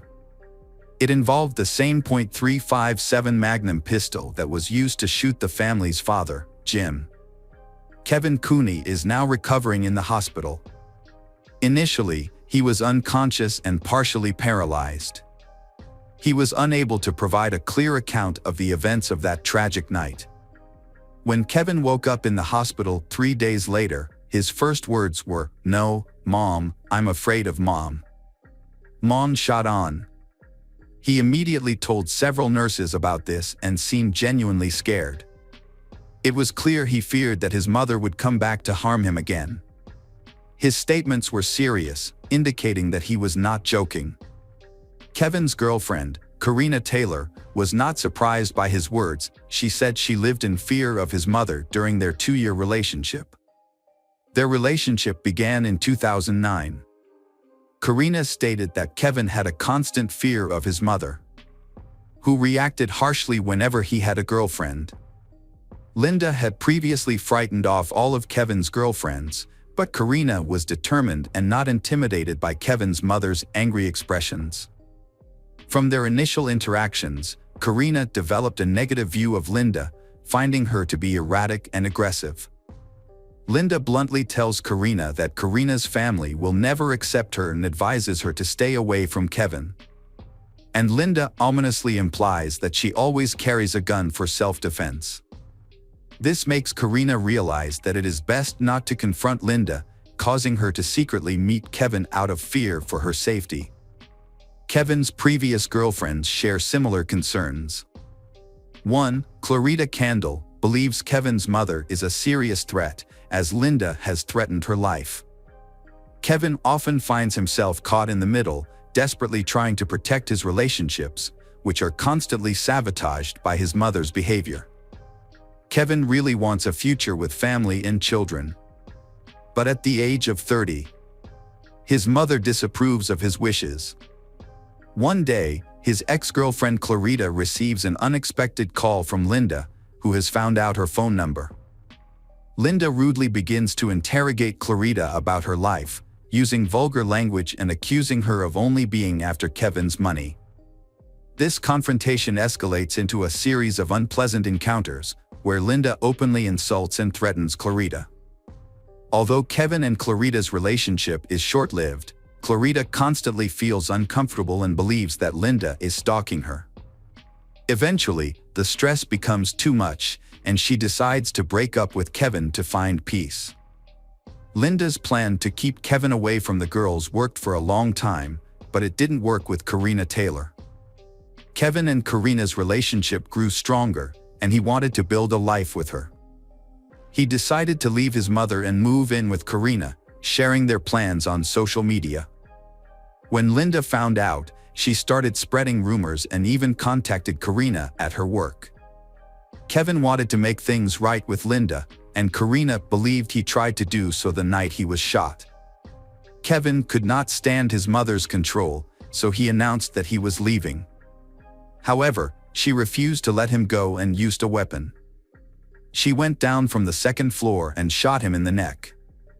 Police determined that Linda used a .357 caliber gun, the same gun used in Jim's murder.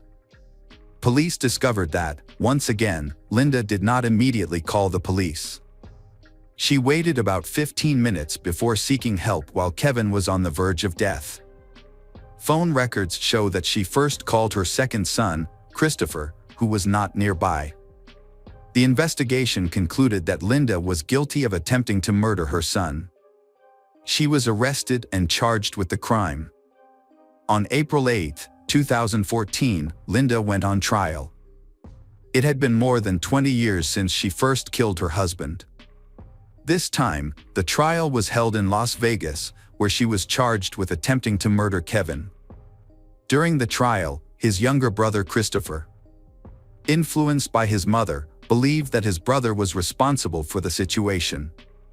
He described Kevin as a very cruel person, often violent at home and often arguing with his mother. During the call, Linda informed Christopher that Kevin had attacked her by hitting her and threatening to kill her. In response, she retrieved a loaded pistol that she kept in the living room for self-defense. She intended to use it to protect herself and stop Kevin, but he took the gun from her. While he was armed, Kevin accidentally shot himself. The defense attempted to present this as an accident, but this was inconsistent with Linda's initial statement, in which she claimed that she did not see who fired the shot, and Kevin also claimed that his mother shot him.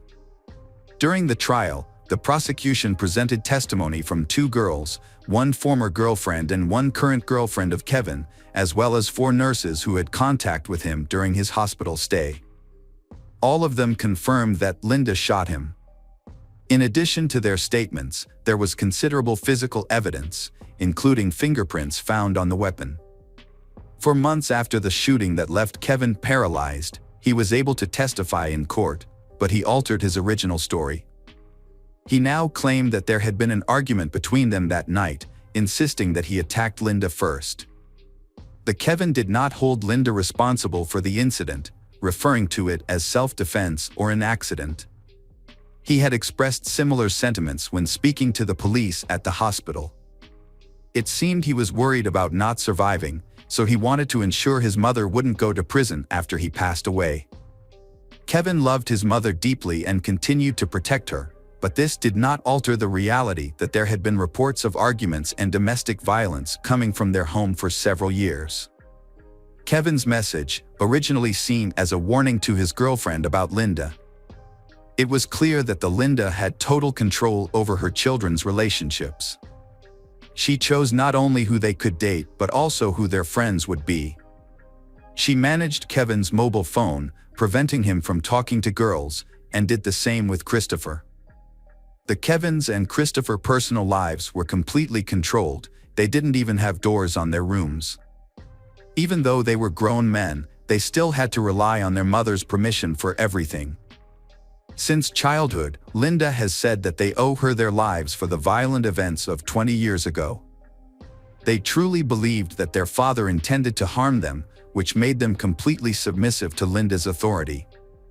The trial was ongoing, and its outcome was uncertain. The prosecution argued that the Kevin was trying to escape his mother's oppressive control. When the Linda realized she was losing control, she grabbed a gun and attempted to kill Kevin.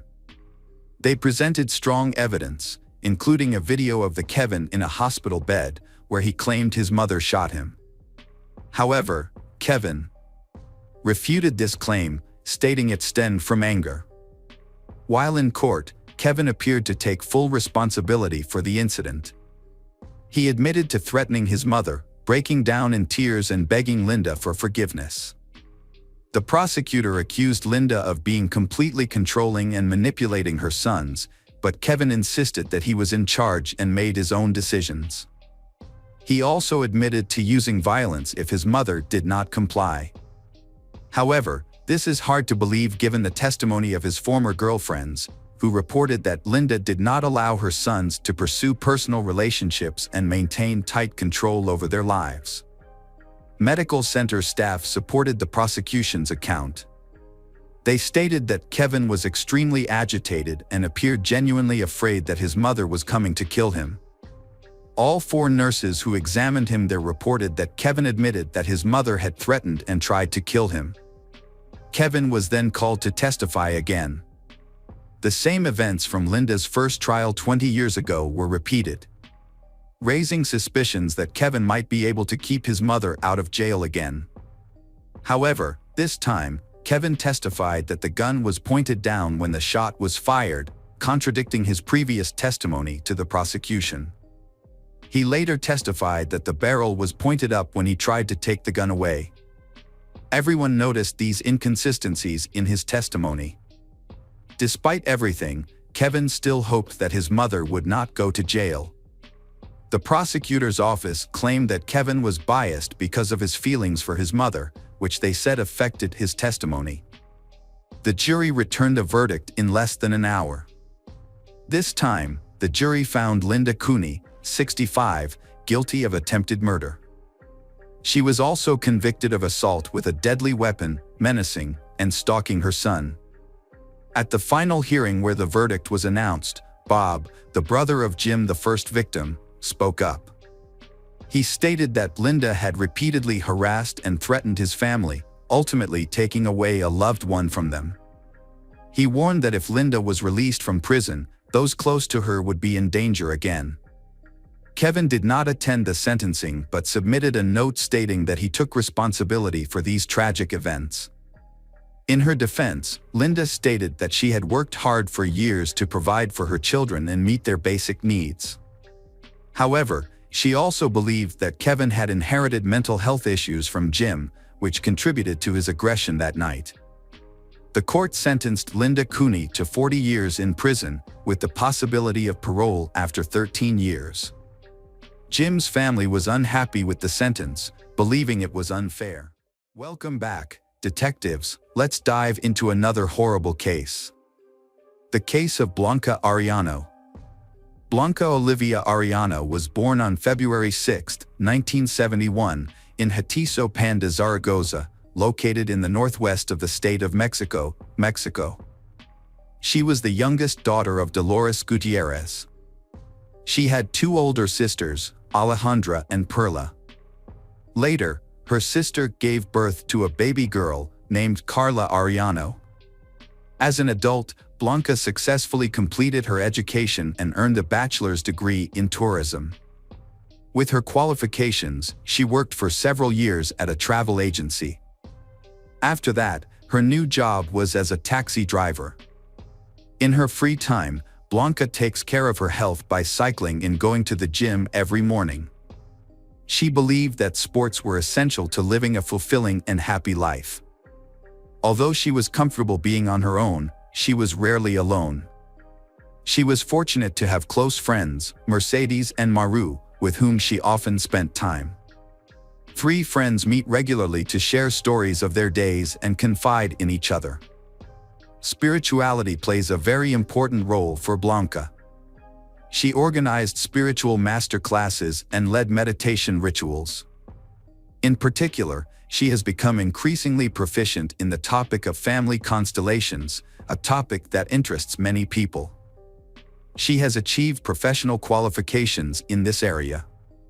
Although these activities are not directly related to her main job, she saw them as a way to fulfill her desire. It is about helping others find harmony and healing. Blanca always wore an amulet ring called Atlas. Inside was engraved an infinity symbol, a symbol she really liked. She even crafted a matching bracelet with the same design. She cherishes her guardian ring, believing that it protects and gives her strength on her journey to find balance and peace in her soul. Because of the profound spiritual significance, so she never removed the ring. To her, the ring talisman was far more than just a piece of jewelry. In mid-2019, shortly before turning 50, Blanca developed an interest in online games and began spending a significant amount of time on the computer. Her niece, Carla, noticed this new hobby of hers and invited her to join a popular game. This game included a streaming platform where players could interact. One of the users was a man named Juan Pablo Jesus Villafuerte. In the game, players entered a virtual space, navigating obstacles and fighting for survival.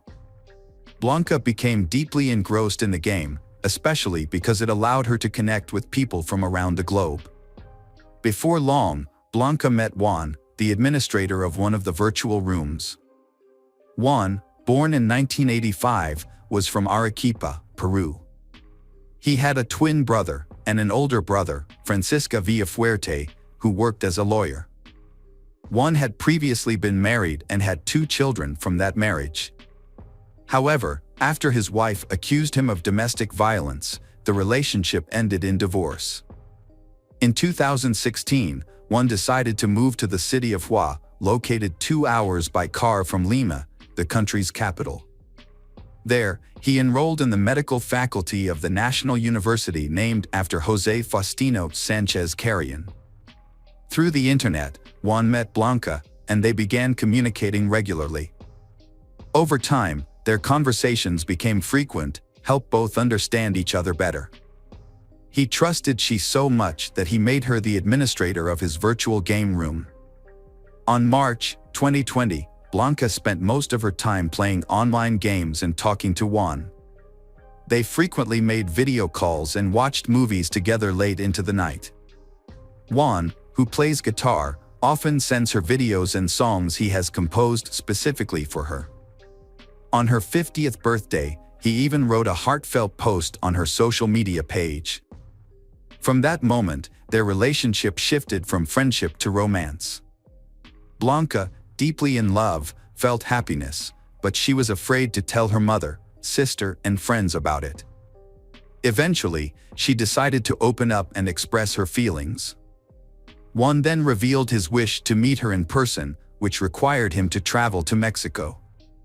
However, he later admitted he didn't have enough money for the trip. Determined to make it happen, she told Juan that she would travel to Peru to make her dream come true. It was meeting him face to face. Blanca was prepared for anything. Given her challenging financial situation, she decided to sell some of her belongings, including a car, a bicycle, and various pieces of clothing. She quickly managed to gather the necessary funds. In July 2022, Blanca purchased a plane ticket to Lima. Shortly before her departure, she informed her family about her plans. Initially, her decision surprised her mother and sisters. However, after some thought, Alejandra, her older sister, acknowledged that Blanca was an adult and had the right to make her own choices in life. Ultimately, Alejandra simply wished her younger sister well. On July 27, 2022, Blanca boarded the plane, eager to reunite with Juan. A new chapter in her life began. By 2:45 a.m. the next day, she had arrived in Peru, where Juan greeted her at Jorge Chavez Airport. Their first stop was at the riverside, where Juan introduced Blanca to his family. After this gathering, they went to a room Juan had rented from Mrs. Magdi Loli Milan. However, there was a complication. The room was rented for one person only, so they had to keep Blanca a secret. One might think that Blanca would feel uncomfortable in a foreign country, where she knew no one, but she was entirely unbothered. She stayed confident in her plans, which included buying a car and becoming a taxi driver in Lima. Driving was what she did best, and she's sure she could continue her usual work in a new city. She regularly contacts Alejandra and Carla to keep her loved ones updated. She shared details about her daily life and the beautiful places she managed to visit. Everything was going perfectly for her, just as she had envisioned. Blanca was also happy to share her excitement about a new romance. She and Juan lived near the beach, a location she adored. She often recorded videos of the stunning ocean views and sent them to her family. To stay connected with Juan while he was at school, she purchased a local mobile phone. She told her mother and Carla about the phone but, curiously, didn't share her new number with them. While this struck her family as a bit odd, everything else seemed fine, and they soon let it slip from their minds. While Juan was studying, Blanca spent time alone in her room attending online training sessions with her friend, Mercedes. It was an innocent activity, but Juan disapproved, so Blanca tried to keep it hidden until he got home. Then, she admitted to Mercedes that she was secretly participating in the training. This made Mercedes reflect on Juan's overly controlling behavior toward Blanca. She started thinking about it more and more, and over time, their relationship began to fall apart. At that time, Blanca had no job, no income either, so Juan was giving her $20 a week for expenses. Their arguments and disagreements became more frequent. Sometimes, Juan made excuses about having to attend classes so he wouldn't come home in the evening. In October 2022, Juan met a woman named Carmen Marin Castillo, who rented out a room for students in Northeast Lima. Immediately after that, he and Carmen fell in love. Soon, he started spending more and more time with Carmen. Feeling confident in his feelings for her, he decided to end things with Blanca. On November 6, 2022, around 2 p.m., Juan was in Lima and sent Blanca a message saying he would arrive in 3 hours. At approximately 6 p.m., he arrived at Mercedes in Deco Street, turned off the GPS on his phone, and went to meet Blanca. He attacked Blanca, striking her multiple times on the head and ribs. He continued beating her until she stopped breathing. Using his medical tools, he dismembered her body to make it easier to easily dispose of it. Realizing that Blanca could be identified by her tattoo, he removed it and distorted her fingerprints. The next morning, Juan started searching the internet for information on how to factory reset the phone Blanca used. Meanwhile, her loved ones grew anxious because they had stopped receiving messages from her. Carla is trying to find her aunt, Blanca. She reached out to Juan on social media to ask about her aunt's whereabouts. Juan claimed he had no information about Blanca's, but he explained that Blanca was unhappy with their relationship and had decided to go to Lima for a break. He added that, after realizing he couldn't give her the life she wanted, she planned to return to Mexico. Blanca's family found Juan's explanation puzzling. She had never mentioned her relationship with him nor expressed any desire to come back home. Distrusting the words of Juan, someone they barely knew, they decided to seek help from local residents. Together, they created a social media post about Blanca's disappearance, naming Juan as the only person she had been in close contact with in the unfamiliar city. Feeling desperate and powerless due to the vast distance between them, her family managed to file an official report with the prosecutor's office after several hours. officially declaring she missing. The Peruvian National Police promptly began an investigation. Meanwhile, Juan worked on creating an alibi. He called his university friend, Edson Amir Flores Aragon, claiming he felt unwell and needed some help. Around 4 p.m., Edson arrived at Juan's house, where Juan offered him a few drinks. After some time, Edson became heavily intoxicated. By approximately 6 p.m., Juan took he outside, ensuring the neighbors saw them together. The two then went to a store, where Juan purchased 8 garbage bags. Afterward, Juan said goodbye to Edson and returned home. Once alone, Juan placed Blanca's dismembered body into the garbage bags. Later that evening, he went to the beach near the port of Chorrillos to dispose of the remains. At the site, a canal flowed into the sea, and Juan completed his gruesome task before heading back home. On November 8, 2022, he left the house carrying a large backpack and went to a shopping center. There, he purchased various cleaning supplies, including a significant amount of chlorine. A surveillance camera captured him as he left the store. After returning home, Juan carefully cleaned the room, determined to erase all evidence and continue his life as if nothing had happened. 2 days later, on November 10, 2022, a group of fishermen were working at the beach port when they noticed a flock of birds circling over the shore. Curious, they approached the area and made a horrifying discovery. On the sand lay a head, a hand, and a body. Terrified, the fishermen immediately contacted the police.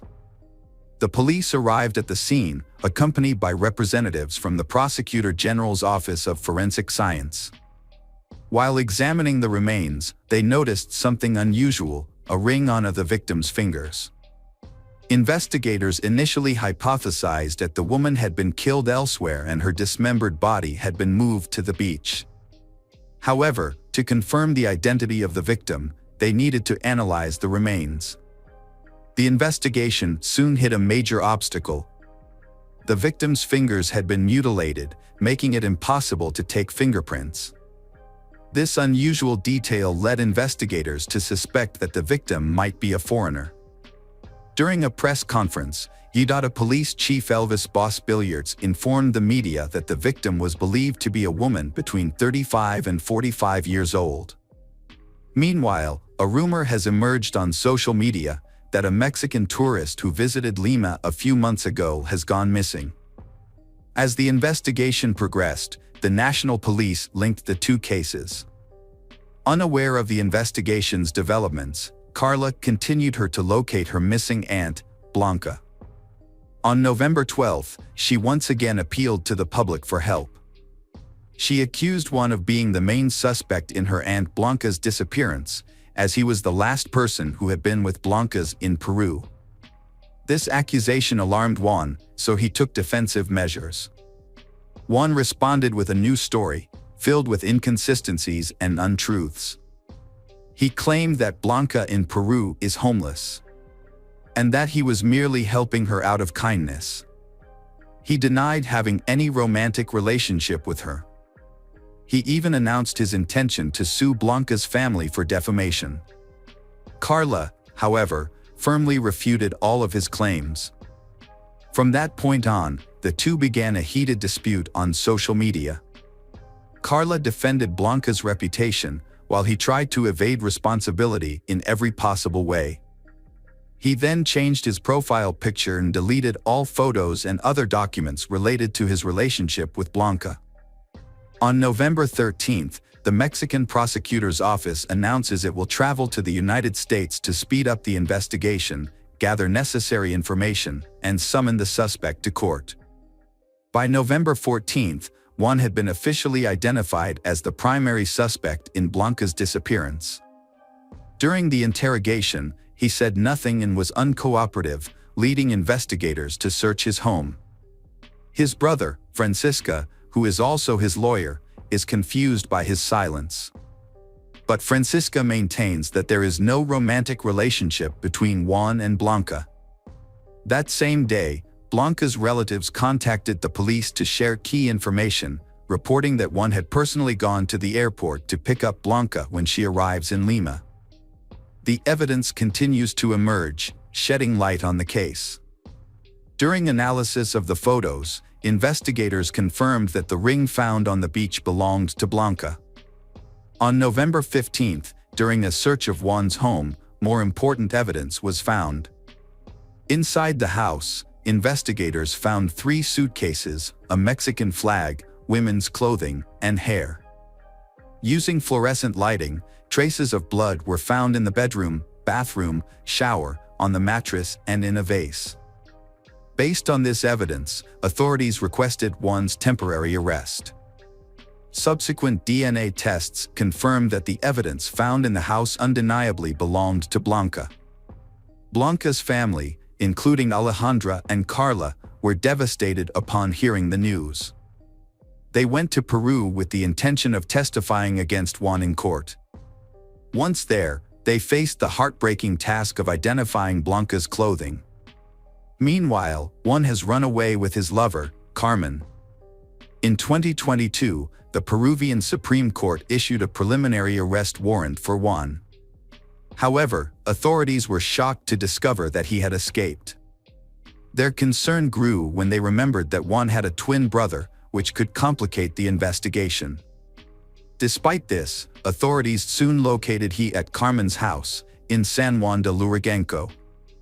He was immediately taken to the National Criminal Investigation Department in Lima and detained for 72 hours. During the interrogation, Juan maintained his innocence. He claimed that he was not present at the time of the murder, and asserting that his relationship with Blanca was purely an online friendship.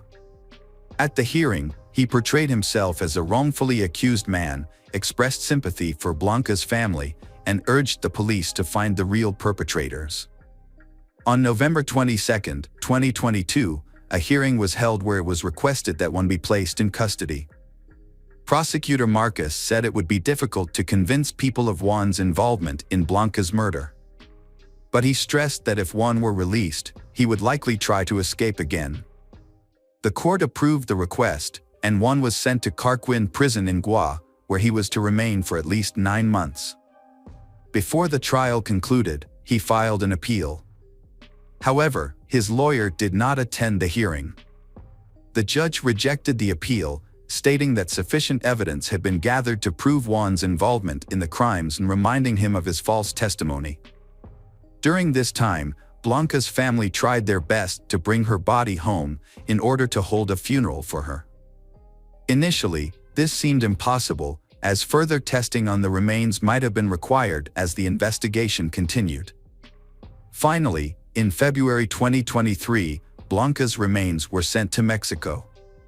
Her family entrusted the remains to a funeral home for cremation and announced they would temporarily keep the ashes. After justice is served, they plan to take her ashes to the church so she can rest in peace forever. Meanwhile, Juan remained in prison awaiting his trial, scheduled for August 2023. During the trial, the prosecutor's office, the defense, and several witnesses presented testimony. The accused, Juan Pablo Jesus Villafuerte, was found guilty, and the court proceedings moved to the stage of delivering the verdict. On September 12, 2023, a virtual court session held by the Supreme Court of Lima announced the decision. Present at the session were Juan, who was in prison, his lawyer, Fernando, and one of Blanca's sisters. In his statement, the judge said that although the prosecutor's office accused Juan of organ trafficking, the complaint was dismissed due to lack of evidence. However, the judge confirmed that Juan had used his medical expertise to dismember Blanca's body. Additional evidence also revealed that her personal belongings, including her passport, driver's license, and mobile phone, had been found in Juan's house. Thus, Juan Pablo Jesus Villafuerte was convicted of the murder of Blanca Arellano and sentenced to 35 years in prison. Furthermore, he was fined $1,000, payable to Blanca's family. After the verdict was announced, Carla, Blanca's niece, expressed her dissatisfaction. She argued that the 35-year sentence did not reflect the severity and cruelty of what one had done. She believes that such a sentence would allow rapists and murderers of women chance to reintegrate into society, something she finds unacceptable. Hello, crime enthusiasts, are you ready for another chilling investigation? The case of Monica McCarrick. Tori and her twin sister Lily Ball were born in September 2007 to parents Monica McCarrick and Michael Ball, who lived in San Diego, California. Their relationship was difficult from the start, partly due to their 10-year age gap. Monica struggled with substance abuse, which often led to her run-ins with the police. In 2006, she was arrested for domestic violence and given probation, but her aggressive behavior continued, eventually leading to the couple's divorce. Following the split, Michael filed for custody of the twins in 2009. Monica's life took a new turn. She began dating Robert Paulson, her first love. They had been friends for over 10 years, and their long-distance relationship began on Thanksgiving Day 2009 when Monica discovered her ex's social media page and contacted him. They began communicating as friends. However, Robert was in a relationship with another girl named Jill. In April 2010, a tragic event occurred when Jill took her own life with Robert's gun. Robert had a passion for guns and owned a collection that included a samurai sword and an agile rifle. After this heartbreaking incident, Monica supported Robert through his grief and they became closer, eventually starting a romantic relationship. In May 2010, Monica and the children moved to Pennsylvania. Their romance progressed quickly, leading to their engagement just days later. Monica was very happy during this time. She became a devoted mother, worked as a manager at a dental office, and pursued further education. Robert was also happy, and it seemed like their lives were improving. Unfortunately, this story would not have a happy ending. In August 2010, Monica and Robert moved to California while still planning their wedding. They rented an apartment in a residential area in Fairfield. Monica was looking for a school for her daughters and had obtained her license to practice dentistry. Robert supported her and admired her dedication as a mother to ensuring a good future for her daughters. He appreciated her calm demeanor. Robert worked for a film crew, which required him to travel for filming, resulting in him being absent for long periods of time. On September 9, 2010, just a month after moving to California, Robert was called away on a long business trip to film a movie in Minnesota. This left him with no choice but to leave, which upset Monica. She was not ready to let him go, as she still had unresolved issues from the move and wanted to improve their life together. Monica nevertheless agreed to let Robert go on the business trip. At first, everything seemed fine, but about 3 weeks after he left, Robert began to notice that Monica's behavior had changed significantly. She began to act very strangely. Monica discovers a script written by Robert that depicts a horror story about a man who chases children down a beach, ultimately leading to their deaths. Monica understands that the script is about her family and fears for her children's safety. However, Robert denied all of this. Robert insisted that it was a work of fiction related to his work. Throughout Robert's business trip, Monica frequently brought up her concerns in conversation.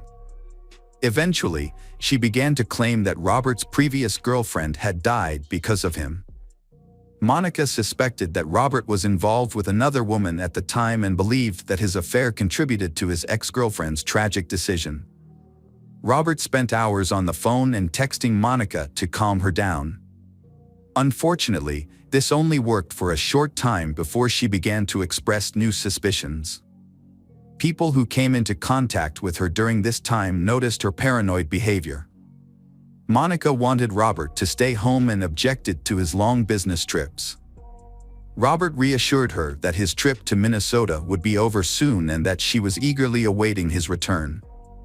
On the day before his return, Robert's manager informed him that he would need to stay in Alaska for another 5 to 10 days to finish filming, as they had found the ideal location for some of the missing scenes. When he shared this news with Monica, she became extremely upset. She tried her best to convince him to return home with her and the children, saying that she could not handle the situation on her own. Although she pleaded for help, Robert felt helpless and asked her to be patient a little longer. Monica was not completely alone, her family supported her. However, Robert noticed that her mental state seemed unstable. Her friends, who remained in contact with her during this time, often mentioned this in their conversations. On September 25, Monica contacted her friend Regina, expressing that she feared for her life. Monica truly believed that Robert and his mother might harm her. She asked Regina to contact the police if anything happened to her. That same day, Monica contacted her friend Maritza to express her concerns about Robert and his family. She stressed that she felt unsafe and feared for the safety of her children. Maritza called her to discuss the matter further. During the conversation, Monica shared that her suspicions were related to a script Robert had written that depicted a murder involving a woman and her children. Maritza reassured Monica, and for a moment things seemed to calm down, but the calm did not last long. Maritza received another alarming text message 3 days later, on September 29th. In this message, Monica claimed that someone wanted to kidnap her children and harm her. She also contacted another friend, Pamela, expressing her fear that Robert intended to harm her. Monica was genuinely afraid for her safety, but she also hoped that her fears were paranoid. She stressed that if she or her children went missing, it was important to contact the police and hold Robert accountable. Unfortunately, Pamela was unable to visit Monica this time because she was in another city visiting her mother. The conversation ended with Monica declaring her intention to go to the police to prove Robert's involvement in the murder of his ex-girlfriend, Jill. However, many of her text messages were inconsistent. She expressed stress about raising her children, feeling overwhelmed by having to deal with the problems on her own. This confused the Pamela, who knew that Robert worked hard to provide for the family. At the same time, Monica often mentioned her desire to be free, to relax, and to enjoy herself. Michael often took the Tori and Lily out, giving Monica a chance to relax. She also had many friends and family to lean on. Not everyone was able to respond immediately to Monica when a problem arose, but they were able to reach her within a few hours to offer their support. They constantly help her. Friends and acquaintances noted that in Pennsylvania, Monica was much calmer and handled everyday problems well, even when she was alone. However, when she moved to California, where all her relatives and friends lived, she became panicky about Robert's absence. From September 29th to October 4th, 2010, Monica and her children traveled to San Diego to visit their mother. During this visit, she shared a script written by Robert, which frightened her. She was also concerned about the many weapons stored in the home. She feared that Robert intended to harm them with these weapons and discussed her concerns with her mother. Monica was clearly nervous and anxious about her upcoming wedding. However, after she and her daughters went shopping for wedding dresses, her mood changed. Monica seemed happy and excited, taking many pictures of the dress she had chosen and sending them to friends and family, including one to her grandmother, Terry Faye. They had a close relationship, with her grandmother visiting regularly and supporting her. On October 11th, Monica called her grandmother Terry again and expressed her fear of losing her daughter and her concerns for her own safety. However, during this call, Terry noticed that Monica's behavior was unusual. Monica's situation is confusing. She has moved across the country in search of a better life, hoping to be closer to her family. Her goal is to marry Robert and build a life with him and their children. However, she frequently expresses fears for her safety, especially around Robert.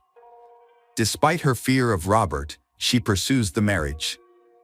Meanwhile, Michael is fighting for custody of their twins. Robert's mother, Roxanne, became increasingly concerned about Monica. While her son was away, she noticed that Monica was losing control. Monica handled things well at first, but as time went on, her instability became more apparent. Roxanne often takes Tori and Lily for walks, giving Monica time to rest. Occasionally, Monica and the children would visit Roxanne. An alarming incident occurred while Monica was sleeping at Roxanne's house. She suddenly woke up around 3 in the morning and began to prepare for something. Roxanne heard a noise and went outside to check what was going on. Monica pointed to a car parked on the street near her house, believing that someone was following her, which made her very nervous. Roxanne, knowing the owner of the car, tried to reassure Monica. The car belonged to a neighbor who had just returned home late from work. He had lived in the area for a long time, was a devoted family man, and did not pose any threat to them. Monica's concerns did not subside, so she took her daughters and went home, insisting she did not feel safe. When she returned home, she began to feel more comfortable. The next morning, she informed Robert's mother, Roxanne, that she was feeling fine. In the afternoon, she called Roxanne at work, saying that a delivery man had come to her house and hinted that he might be part of a plot to harm her. Despite Roxanne's attempts to calm her down, Monica remained restless. She then tried to call her mother, but her mother was at work and could not talk for long. Her mother reassured Monica to calm down. Monica replied that everything was fine and then ended the call. The next morning, October 12th, the neighborhood manager came to Monica's apartment to ask her to move her car. She parked her car blocking several other parking spaces. When the manager knocked on the door, Monica was too scared to open it. After a long conversation through the door, Monica finally agreed to open the door and go outside to park her car properly. During this time, the manager noticed that Monica's 2 daughters, Tori and Lily, were in the apartment and they seemed okay. Monica called in to take time off work so she could get a new hairstyle for her wedding. While she was on the phone, her manager noticed a child crying in the background. Robert later spoke to Monica on the phone and via text messages. He found her messages confusing and included some inappropriate quotes. From what he could understand, it sounded like she was talking about children. One message read, "Let the bunnies go away forever." Robert understood this to be a reference to the custody battle involving Monica's ex-husband, Michael, who was seeking full custody. It was likely that the court would award custody to Michael, which would mean that Lily and Tori could be separated from Monica. With her past issues with substance abuse and mental health, she was at risk of losing her parental rights. However, Robert was busy and didn't think much of the message. That evening, Monica and Robert spoke on the phone. Monica was very difficult to understand, speaking very quickly and seeming to move around her apartment, with a lot of background noise. She hung up several times but called back immediately. She insisted that whatever had happened should be considered an accident. It was unclear what she meant, but her tone was very disturbing. Monica also mentioned that she had planned to start a fire with her children. Suddenly, the fire alarm went off, and he heard Monica scream before the call abruptly ended. Worried, Robert kept calling Monica, but no one answered. Worried, he contacted the police to check on her. It felt like a horrible nightmare, but he had no idea that the situation was much more horrifying than he could have imagined. Monica fed Tori and Lily and tied them to high chairs. She then took a samurai sword from the wall in Robert's office and began to violently attack the children. Within minutes, Monica had killed Tori and Lily and used their bodies to barricade the apartment door before setting the apartment on fire. The neighbors only heard the children's short cries and some noises, which did not arouse any suspicion. When the fire alarm rang, it was too late. The downstairs neighbor noticed smoke coming from the apartment above and called the police. After calling, he quickly ran upstairs and broke down the door, but it wouldn't open. He then tried to enter through the sliding window of the third-floor apartment. Luckily, he was able to reach the window and get in. The room was filled with thick smoke, making it difficult to see. When the neighbor entered the area where the tragic incident with the children took place, the entire floor was covered in blood, and there was a sword and a medicine bottle on the ground, which could have been the murder weapon. Unfortunately, it was too late to save Tori and Lily. When police arrived, they were unable to enter the home immediately because the children's bodies were blocking the front door. After some struggle, they were able to get inside. The entire apartment was filled with smoke, and the fire was in the pantry next to the front door. After the fire was extinguished and the smoke cleared, the rescue team discovered the children's bodies. They also found Monica, who was unconscious and had suffered multiple serious injuries that appeared to be self-inflicted. Monica was rushed to the medical center in critical condition. Her injuries included lacerations to her neck and hands, several severed fingers, and severed tendons. Both ankles were injured, and there was a deep wound to her thigh. During a search of the apartment, police found several weapons, including a loaded rifle, a shotgun, and a loaded pistol. A significant amount of live ammunition was discovered in the hallway, along with a sword and a lighter that Monica used to start a fire in the pantry. 2 high chairs, which were overturned and covered in blood, indicated that the children were eating when the murder occurred, as trays with plates and food were found scattered on the floor. A laptop displaying cartoons was in front of them. The kitchen table was also smeared with blood, suggesting that there was an attempt to clean it hurriedly. Additionally, a thrilling novel by James Patterson about a serial killer was opened to a page that read, "My daughter died." During the analysis of the vial, forensic experts found no dangerous or powerful drugs. During the autopsy, they discovered multiple injuries on Tori and Lily. Tori had 11 cuts on her face and deep wounds on the front of her neck. On her chest, there were 9 shallow cuts and 2 stab wounds. One punctured her lung and the other punctured her heart. Lily had multiple injuries, including 5 cuts on her face and neck and 9 cuts on her chest, including one so severe that it nearly severed her head. The sword had severed Lily's larynx and arteries. The children's arms were the most injured, suggesting the twins had attempted to defend themselves. None of the girls inhaled smoke from the fire, indicating that they were already dead when the fire started, as there was no soot in their lungs. The brutality of their murders shocked all the experts involved in the case. Shortly after being released from the hospital, 27-year-old Monica was arrested and charged with 2 counts of premeditated murder, arson, attempting to destroy evidence, and obstructing the investigation. Confined to a wheelchair and covered in bandages, she appeared in court on October 26, 2010, where she did not plead guilty. Monica argued that her crime was a result of insanity, leading to her being sent for a psychiatric evaluation from October 2010 to June 2011. A prison psychiatrist met with her more than 10 times, spending around 20 hours in discussions, conducting various psychological tests, reviewing her medical records, and speaking with her family members. The psychiatrist found that when Monica was 14, she had displayed similar self-harming behaviors. At that time, she was diagnosed with a type of attention deficit disorder and prescribed medication to manage it. However, she did not complete her treatment and later began abusing illegal drugs, which resulted in her developing bipolar disorder. The Monica stated that she started drinking alcohol at 12 and began using marijuana at 14, which ultimately led to her becoming addicted to illegal drugs by 18. From 2003 to 2005, she was diagnosed with depression while living in San Diego and received professional psychiatric treatment. After Robert went on a business trip, she relapsed and used drugs throughout September and October 2010.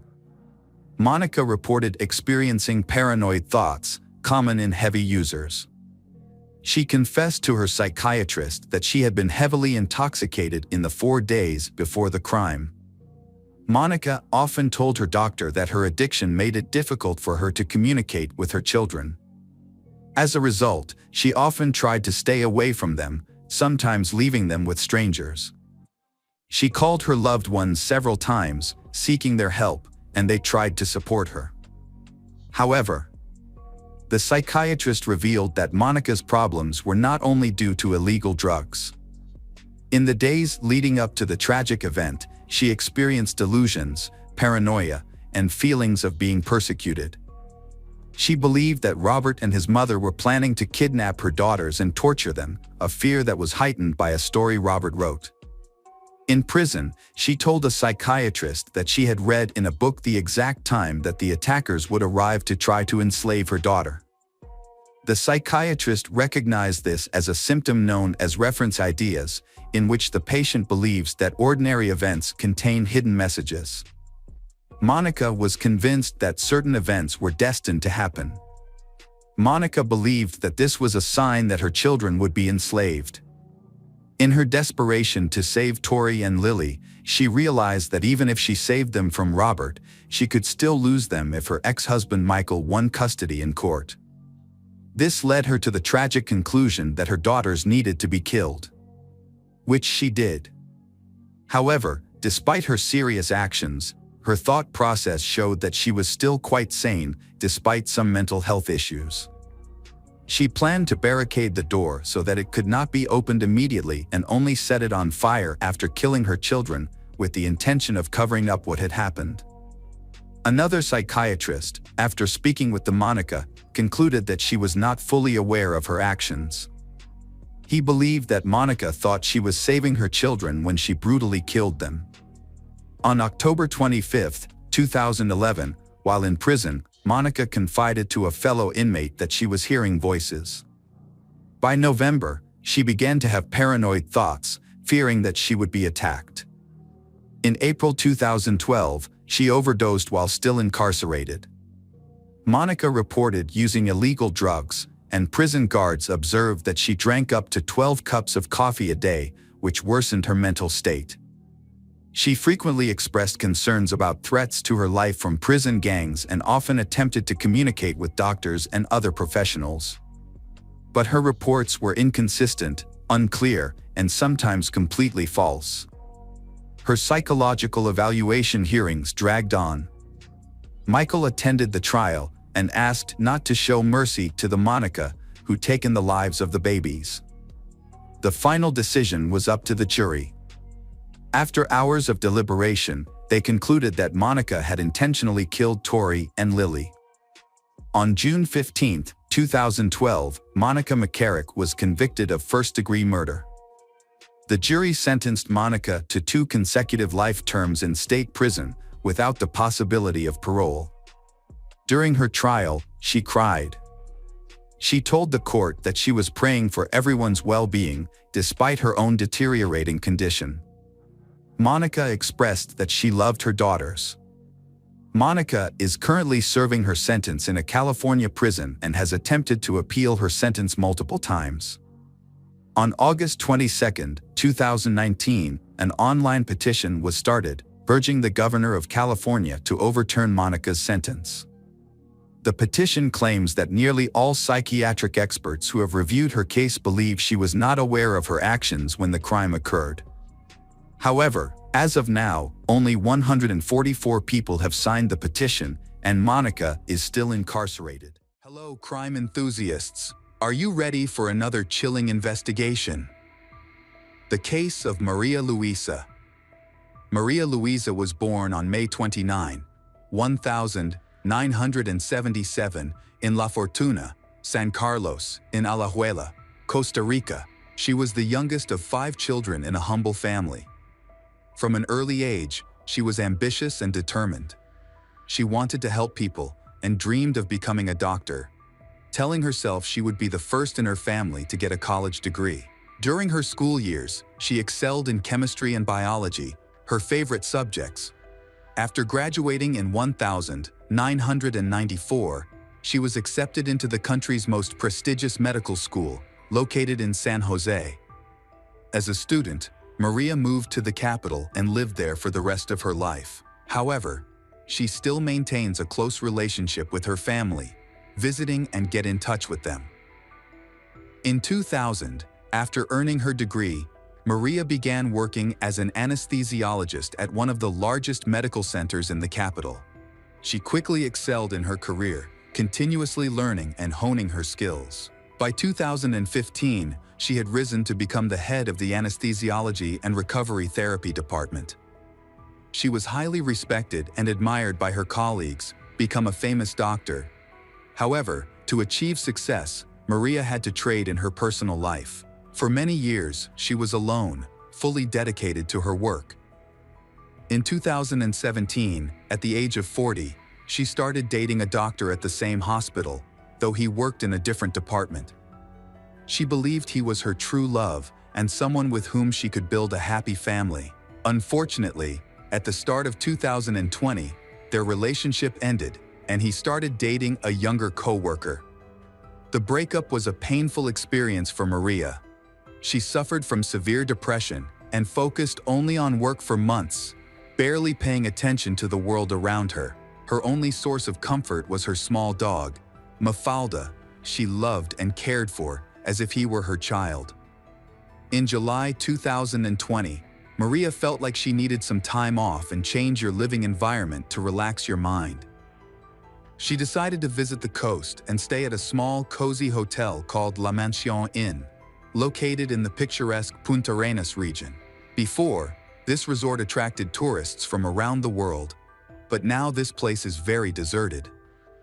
At the hotel, only a few rooms were occupied, which provided the peace and quiet Maria was seeking.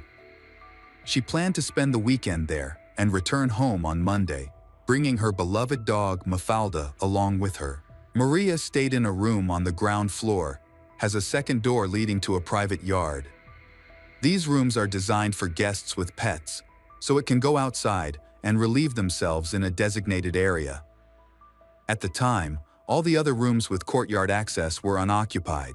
On July 18, Maria arrived, left her belongings in her room, and went to the beach. The following day was equally uneventful. She walked along the shore, relaxed in the sun, had dinner at a restaurant, and returned to her room. That evening, she called her mother, and they talked for about 30 minutes. During the call, Maria remarked on how empty the hotel felt, with only a handful of staff members. She intended to check out the next morning, after breakfast, but she never did. On the morning of July 20, Maria did not come down for breakfast. The hotel staff noticed her absence, as there were very few guests, but assumed she was simply sleeping. However, when checkout time arrived, and she still hadn't appeared, they decided to check her room. 2 staff members knocked on her door but received no response. They could hear her dog barking inside, which confirmed she was there. Despite repeatedly knocking and calling her name, the only sound was the dog's barking. Concerned, they went to the courtyard to see if they could access her room from another entrance. They found the second door unlocked and decided to go inside to see what was going on. As soon as they stepped inside, they noticed brownish stains on the floor, resembling dried blood. On the bed, they discovered a body wrapped in a sheet. The staff immediately contacted emergency services and informed hotel management. Unfortunately, when paramedics arrived, they confirmed that Maria was dead. She had been killed several hours before her body was discovered. The scene was deeply unsettling, from the condition of the room to the circumstances surrounding her death. Maria's body showed multiple cuts, bruises, and bite marks inflicted by different individuals. Defensive wounds on her hands indicated she had fought back desperately. The cause of death was determined to be mechanical asphyxia and a broken neck. She had been strangled with such force that her cervical vertebrae were fractured. The autopsy confirmed that Maria had been sexually assaulted before her death. Beside her bed, there was a bottle of mineral water, an opened bottle of expensive wine, and 2 glasses. According to hotel staff, she had ordered these items the previous night, but she was alone at the time. Maria's keycard records show that after she received the items, she did not leave the room and no one entered. However, the glass door leading to the courtyard did not require a key, which could have allowed the attacker to gain access. The hotel had several security cameras that could have helped shed some light on the matter, but it turned out they had all been out of service for months. The hotel management explained that they had cut costs by shutting off the cameras. Forensic experts analyzed the bite marks on Maria's body for DNA, expecting to find the attacker's saliva. However, the results were shocking. The saliva belonged to Maria herself. Since the bite marks were located on her face, neck, and chest, areas she could not have reached herself, investigators deduced that the attacker had deliberately placed her saliva on the wounds to conceal their own DNA. Another disturbing detail revealed by the pathologist was that Maria's body had been thoroughly cleaned after her death. This indicated that after torturing, strangling, and killing her, the attackers washed her body in the bathroom, placed her back on the bed, contaminated the bite marks with her saliva, and wrapped her body in a sheet. Because the hotel's cameras were not working and the grounds were very deserted, no witnesses could be identified. Both guests and hotel staff reported that they did not see anything unusual, and they did not see any strangers appearing on the premises. The brutal murder of Maria, a famous anesthesiologist, quickly became the focus of national attention, causing great public outrage. Police are under pressure to investigate and find the culprit who committed the brutal act against an innocent woman.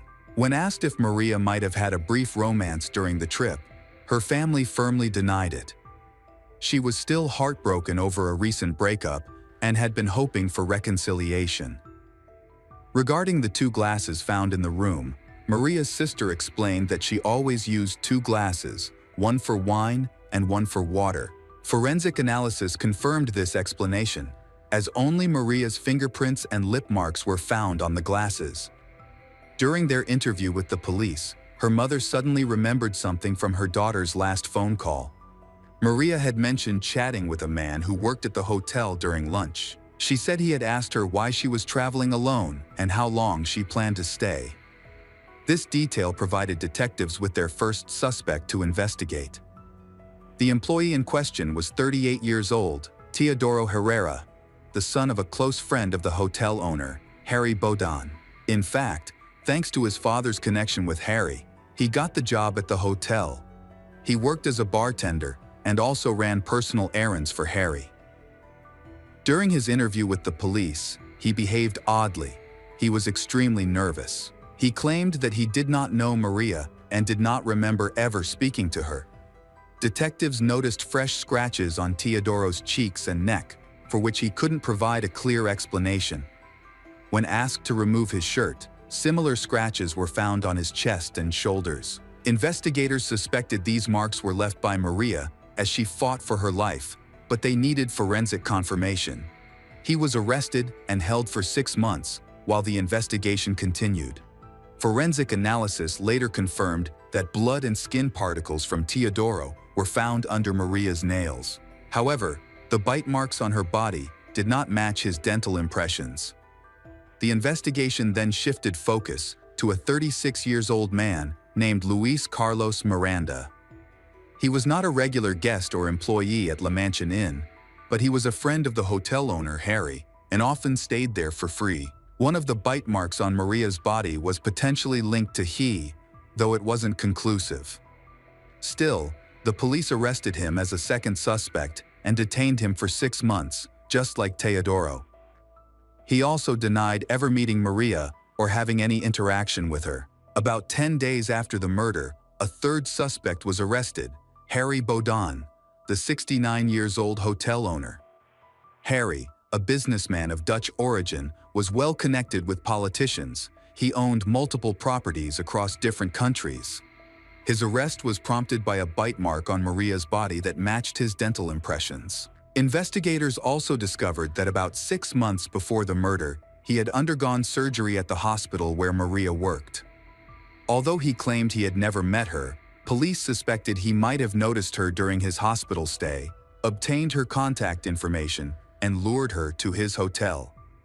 Initially, Harry was placed under house arrest due to his age and health problems. However, when he moved to a new residence without informing the authorities, he was taken into custody over concerns he might attempt to flee the country. Another individual connected to the case was Harry's husband, Yater Daniel Abanda. However, no evidence was found to convict him. He denied any involvement, stating that Harry had been unwell that night and had not left their room. After reviewing the autopsy and forensic results, investigators determined that there were 3 attackers involved. There were no signs of ropes or restraints used to hold down Maria, but all her limbs displayed bruises consistent with being pinned by hands. Fabric fibers and a thread were discovered inside her mouth, indicating she had been gagged. This likely explains why none of the other guests or staff heard her screams, although her injuries and signs of torture showed that she must have been desperately calling for help. On Maria's phone, found in her room, there were messages to her sister in which she praised the hotel. She described it as beautiful, cozy, and quiet, complimenting the staff for being attentive. She also mentioned spending the evening chatting and dancing at the bar with the man who served coffee, identified as Teodoro. From the start, Teodoro was the main suspect. He was the only suspect of the 3 with visible scratches, and forensic evidence revealed his skin and blood under Maria's fingernails. Additionally, his DNA was found on her body, despite his attempts to wash it off. However, dental cast comparisons showed that his teeth did not match the bite marks on her skin. After returning to her room, Maria stayed in her room all evening and didn't allow anyone inside. Investigators suspected the attackers entered through the door leading to the courtyard. It's possible she left the door unlocked for her dog to go outside. Since the neighboring rooms were unoccupied, no one would have noticed. Once inside, the attackers acted quickly. They struck Maria on the head, rendering her unconscious, gagged her, and then subjected her to hours of torture and assault. Afterward, they strangled her with such force that her neck was broken. They then washed her body in the bathroom, placed it on the bed, and wrapped it in a sheet, dirtying the bite wound with her saliva.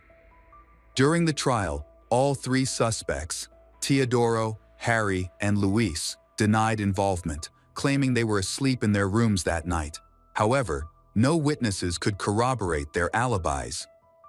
Investigators found disturbing text messages on their phones in which they shared frightening thoughts. The day before the crime, they even discussed a guest who was alone. The trial is set for September 2022, more than 2 years after the murder. Harry, 71, had to appear in court in a wheelchair because of worsening knee problems that made it difficult for him to walk. The prosecution immediately had difficulty proving Harry and Luis's involvement in the crime. The evidence against them was largely circumstantial, consisting of text messages and dental impressions. The defense argued that the bite marks should be dismissed as evidence because they did not perfectly match their dental records. To support this argument, Harry's lawyer hired an orthodontist from Madrid to testify. After analyzing the bite marks on Maria's body, orthodontist concluded that they were insufficient as evidence and could not definitively establish a link between Harry, Luis, and the crime. However, after orthodontist returned to Spain the following day, the prosecution questioned his credentials. Further investigation confirmed that he did not have a valid certificate and was merely a self-proclaimed expert. As a result, his testimony was discredited and thrown out. Despite this, the prosecution was determined to prove a connection between Harry, Luis, and the case. They argued that the brutal, calculated nature of the assault and murder indicated the involvement of at least 3 people. The defense denied this claim, insisting that a healthy individual was perfectly capable of performing the act without assistance. The verdict was delivered with clear and undeniable evidence, all pointing to Teodoro Herrera as the culprit. His DNA was found in Maria's body, his skin cells appeared under her fingernails, and her blood was discovered both on the outside and inside of his shoes. The shoe prints matched those found at the entrance of her room and near the bed. Consequently, he was convicted on all charges and sentenced to 50 years in prison without the possibility of parole. At 40 years old, this effectively amounted to a life sentence. He admitted to being intimate with Maria that night, but claimed it was consensual and insisted someone else must have killed her after he left. In contrast, there was insufficient evidence against Harry and Luis. Apart from bite marks and text messages, nothing concrete linked them to the crime. As a result, they were acquitted and released in March 2023. However, in September of the same year, an appeals court revisited the case after a complaint from Maria's family and ordered it to be reopened. By then, Harry and Luis had already fled Costa Rica, leaving the country immediately after their release. They are currently living in the Netherlands, and even if the trial is reopened and they are found guilty, they will not face any consequences because the Netherlands and Costa Rica do not have an extradition treaty, even though this is a very serious crime. Hello again, true crime fans. We've got another mysterious case to explore. The case of Rocio Waninkoff. Hilaria Alicia Hornos was born on December 2, 1952, in the rural province of Jaén, Spain, specifically in the city of Arroyo del Ojanco. At the age of 24, she fell in love and married Willem Waninkoff, a Dutch citizen. They had 3 children, a son, Guillermo, followed by 2 daughters, Rosa and Rocio. However, as their family grew, so did the strain on their marriage. Willem suffered from alcoholism, which led to frequent absences from home and eventually led to his losing his job. Their arguments escalated, with Willem sometimes raising his voice at Alicia and becoming aggressive. To support her family, Alicia took a job as a maid at a hotel in Ibiza. During this difficult period, she met Dolores, who was the director of the hotel where she worked. Dolores Vasquez was the daughter of immigrants from Galicia. She is highly educated and polite, and a very interesting conversationalist. A strong friendship developed between Alicia and Dolores, which later developed into a romantic relationship. A year after starting her relationship with Dolores, Alicia decided to divorce Willem. He then returned to the Netherlands, and Alicia moved in with Dolores. Soon after, the couple bought a new house in Malaga. After the divorce, Alicia gained custody of all 3 children and raised them with Dolores. All 3 of Alicia's children loved Dolores, and the 5 of them lived together as a family. In 1988, Alicia and Dolores chose to end their romantic relationship, but continued to live together as friends until 1994. After 11 years, they parted ways, and Alicia began dating a man named Juan Charillo. She moved into a new place and embraced her new romantic life. With her children grown and her new partner by her side, life felt vibrant and full of love. On the morning of October 10th, 1999, Alicia discovered that her daughter, Rocio, was missing. Initially, she wasn't alarmed, thinking Rocio might have spent the night at her boyfriend's house or a friend's place. However, as the day went on and Rocio still had not returned, Alicia grew worried. The family reached out to Rocio's friends and boyfriend, hoping to find out where she was, but no one had seen her. On the evening of October 9th, Rocio left home around 5:30 p.m. after saying goodbye to her mother and older sister, Rosa. She was headed to a fair in Fuengirola with her boyfriend, Antonio, and her friends. Rocio lived in the La Tierra neighborhood, which was very close to Antonio's house. She spent time at his place until 10:30 p.m. and planned to return home briefly to shower and change before heading to the fair. Unfortunately, she never arrived home. Although Alicia was worried about her daughter Rocio's disappearance, she chose to go for a walk with Juan instead of contacting the police immediately. While walking down the street, Alicia noticed a large blood stain on the road. She pointed it out to Juan, who initially didn't think much of it. However, as they got closer, Alicia noticed her daughter's sneakers lying there with drops of blood on them. Alicia was very panicked, and while walking, they also discovered a napkin and some blood on a vacant lot next to the path Rocio often walked. Alicia immediately called the police, and a missing person report was filed with a detailed description of Rocio. She had long hair, brown eyes, and was last seen wearing a white Nike t-shirt and purple pants. Police quickly arrived at the scene where the blood was found, and forensic officers conducted a forensic examination of the crime scene to determine whose blood was on the road and sneakers.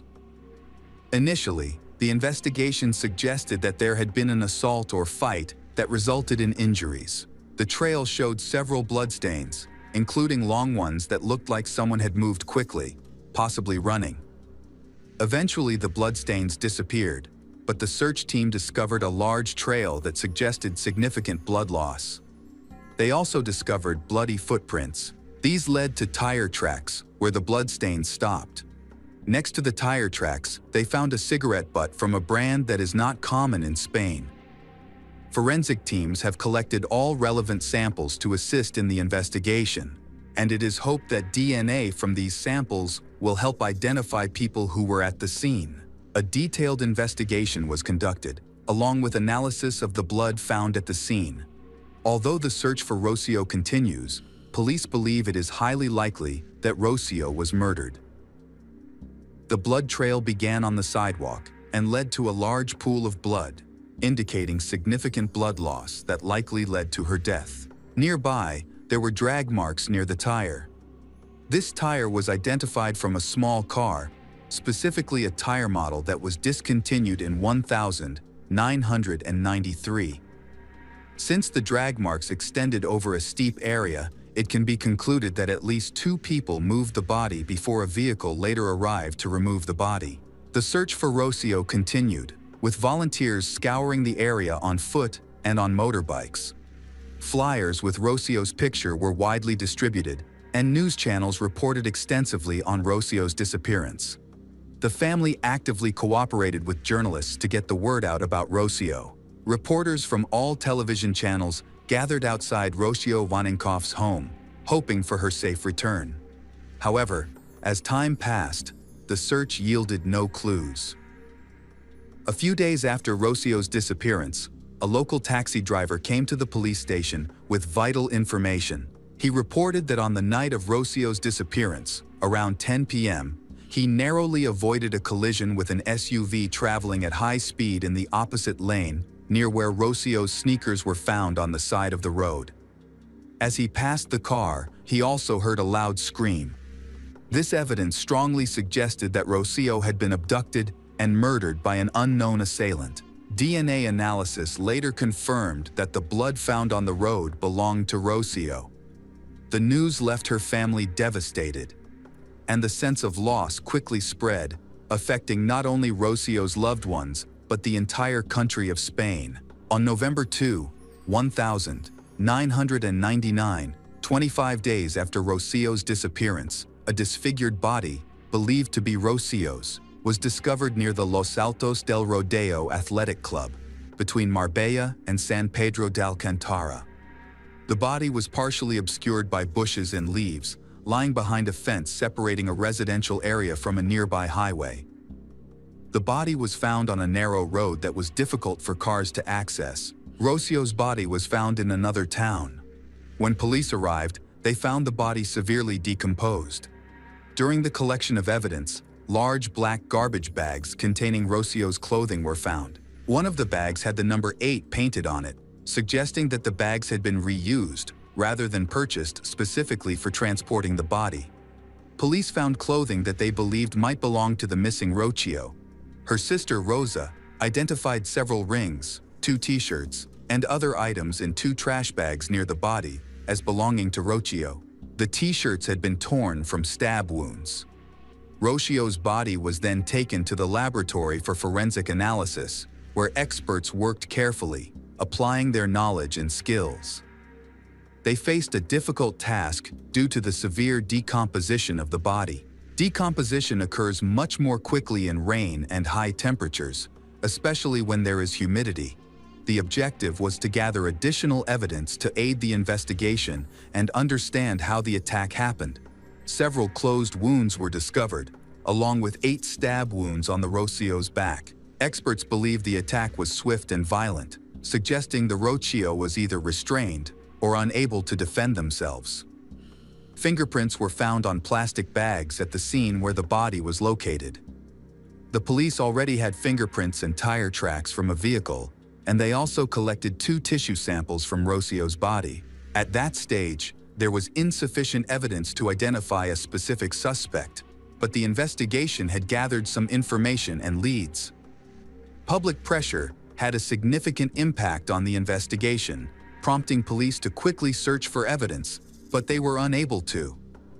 Because Rocio's body was so badly decomposed, they were unable to determine whether she had been sexually assaulted.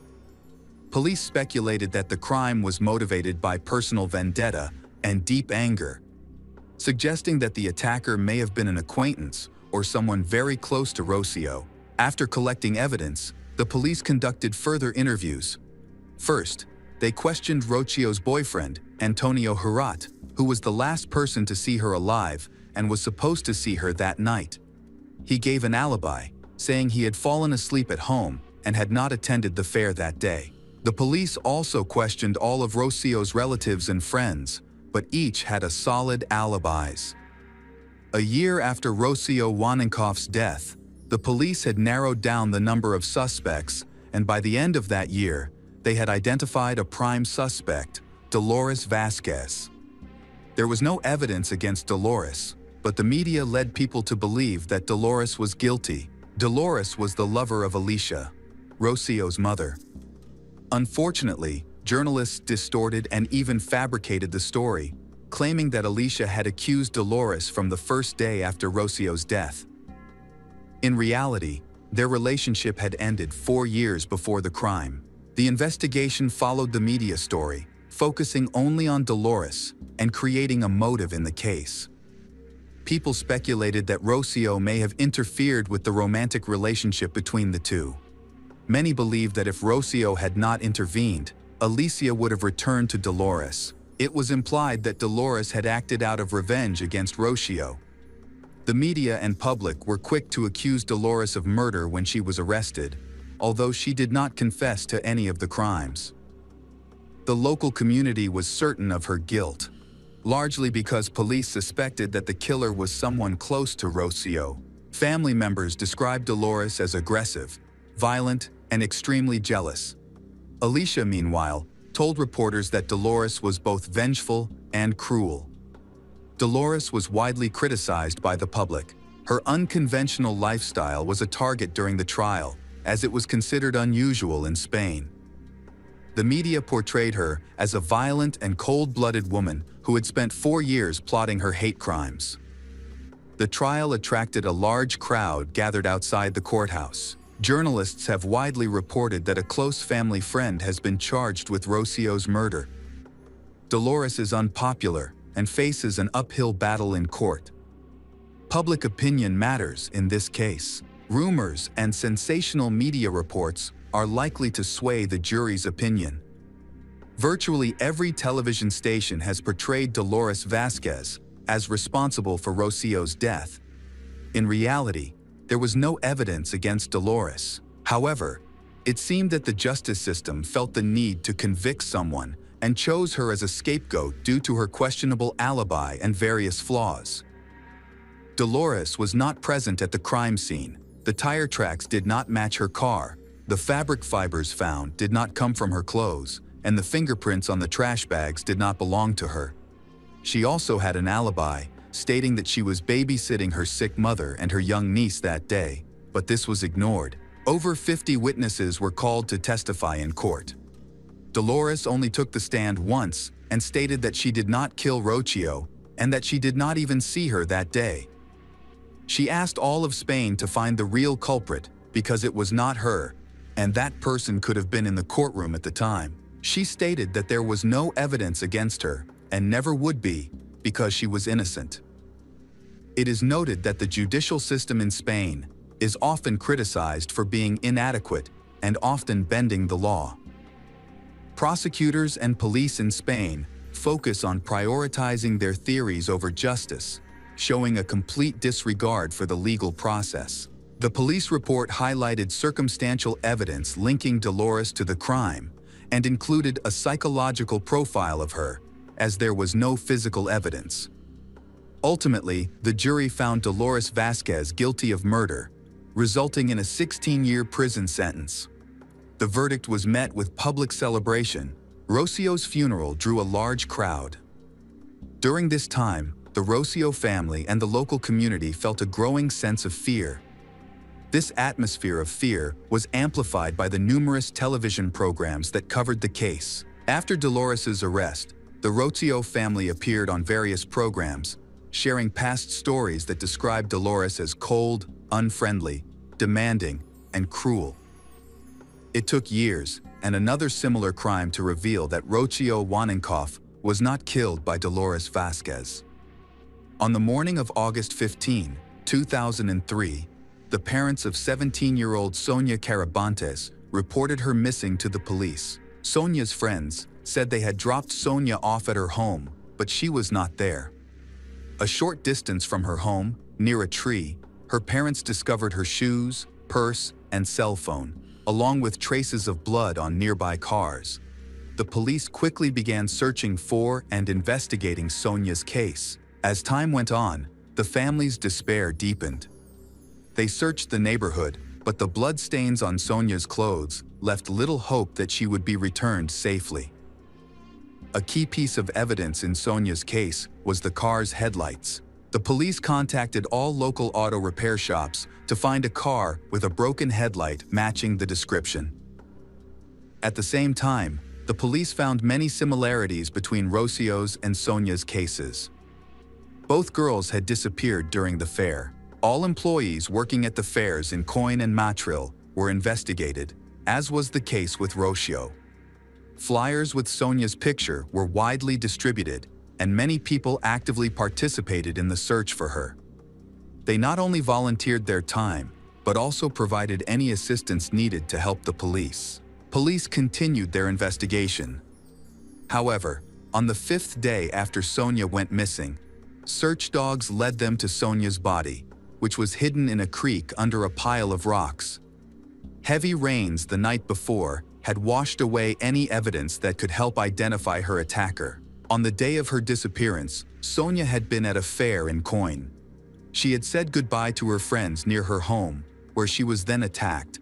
Her attacker struck her multiple times, leaving her unconscious and defenseless due to the sudden and violent nature of the attack. The attacker then abducted her by car to a remote area away from her home.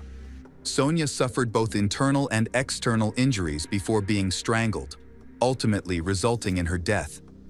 Sonia was found quickly, allowing police to gather and analyze crucial evidence from her body. Colonel Paca Gabella announced that significant evidence was discovered, including biological material. This was analyzed and added to the police forensic DNA database, leading to matches with genetic material found on a cigarette butt from the Rocio Waninkoff case. When comparing the two DNA samples, they were identical. This revealed that the man who killed Rocio in 1999 was the same individual who attacked Sonia. This suggests that Dolores Vasquez, who was wrongly convicted, while the real killer is still at large, took the life of another young girl. The evidence is clear: an English cigarette butt from Rocio's case and the skin particles found under Sonia's fingernails, all linked to the same offender. On September 18, Cecilia Pantoja, a young woman, contacted the police with suspicions about her ex-husband after seeing blood on his t-shirt just days after Sonia's body was found. Cecilia also mentioned that her ex-husband was away from home twice, driving somewhere on the day of the attack on Rocio. With the help of DNA testing and Cecilia's testimony, the police were able to identify the real killer of both Rocio and Sonia as Tony Alexander King. Tony's criminal activities began as a teenager in the Holloway area of North London. In 1985, the area was hit by a series of violent attacks on women, where victims were strangled and assaulted. At the time, Tony went by his birth name, Anthony Bramwit, then 19, was convicted of strangling 5 women until they were unconscious, using a rope or cable, and then assaulting them. The judge sentenced Tony to 10 years in prison, calling him a monster for his actions. Tony served only half of his sentence and was released in 1991. But he returned to prison shortly afterwards for robbing a woman and threatening her with a knife. He changed his name to Tony Alexander King in search of a new life, married Cecilia Pantoja, and tried to have a normal family life. They had a daughter together, but Tony soon returned to his old ways. A month after Sonia's death, he was arrested. During questioning, Tony admitted to killing 2 innocent girls. After his arrest, he recounted that he followed Rocio as she walked home from her boyfriend's house and threatened her with a knife when she tried to escape. Rocio was attacked with a knife in the neck, and Tony then stabbed her 9 times. In 2005, Tony Alexander King was sentenced to 36 years in prison for kidnapping, assault, and murder of Sonia. The court also ordered Tony to pay her family about $350,000. Tony was also sentenced to 7 years in prison for intentionally causing violence against a woman in Malaga in 2001. The following year, Tony was convicted of Rocio's murder and received an additional 19-year sentence. Before the trial, Tony wrote to Sonia and Rocio's mother, begging for their forgiveness. He is currently serving his sentence at Herrera de la Mana Maximum Security Prison in Ciudad Real, Spain. After the case was over, a huge scandal broke out in Spain because the innocent Dolores Vázquez was wrongly convicted of the murder of Rocio Waninkoff. It is hard to accept that not only can the police and the courts unfairly punish innocent people, but society can also judge and degrade them harshly. Even when a person can prove their innocence, they are still not recognized. It took more than a year to confirm that Dolores Vázquez was telling the truth and that she was completely innocent. In 2008, the Spanish Ministry of Justice offered Dolores Vázquez 120,000 euros in compensation, significantly less than the 4 million euros she had originally requested. Despite her wrongful conviction, Dolores never received an apology from the police. After being released from prison, Dolores returned to the UK. Now, more than 20 years later, Dolores has yet to receive an apology for her conviction, nor has she received any compensation since her case was closed in 2014. She works for a transport company in East London and has undergone a psychological assessment following her traumatic experience. She recently said she is still waiting for an apology after suffering from anxiety for years, which has made it difficult for her to communicate with others. The case of Dolores Vázquez, who was wrongfully imprisoned, is considered one of the most serious miscarriages of justice in Spain since 1910.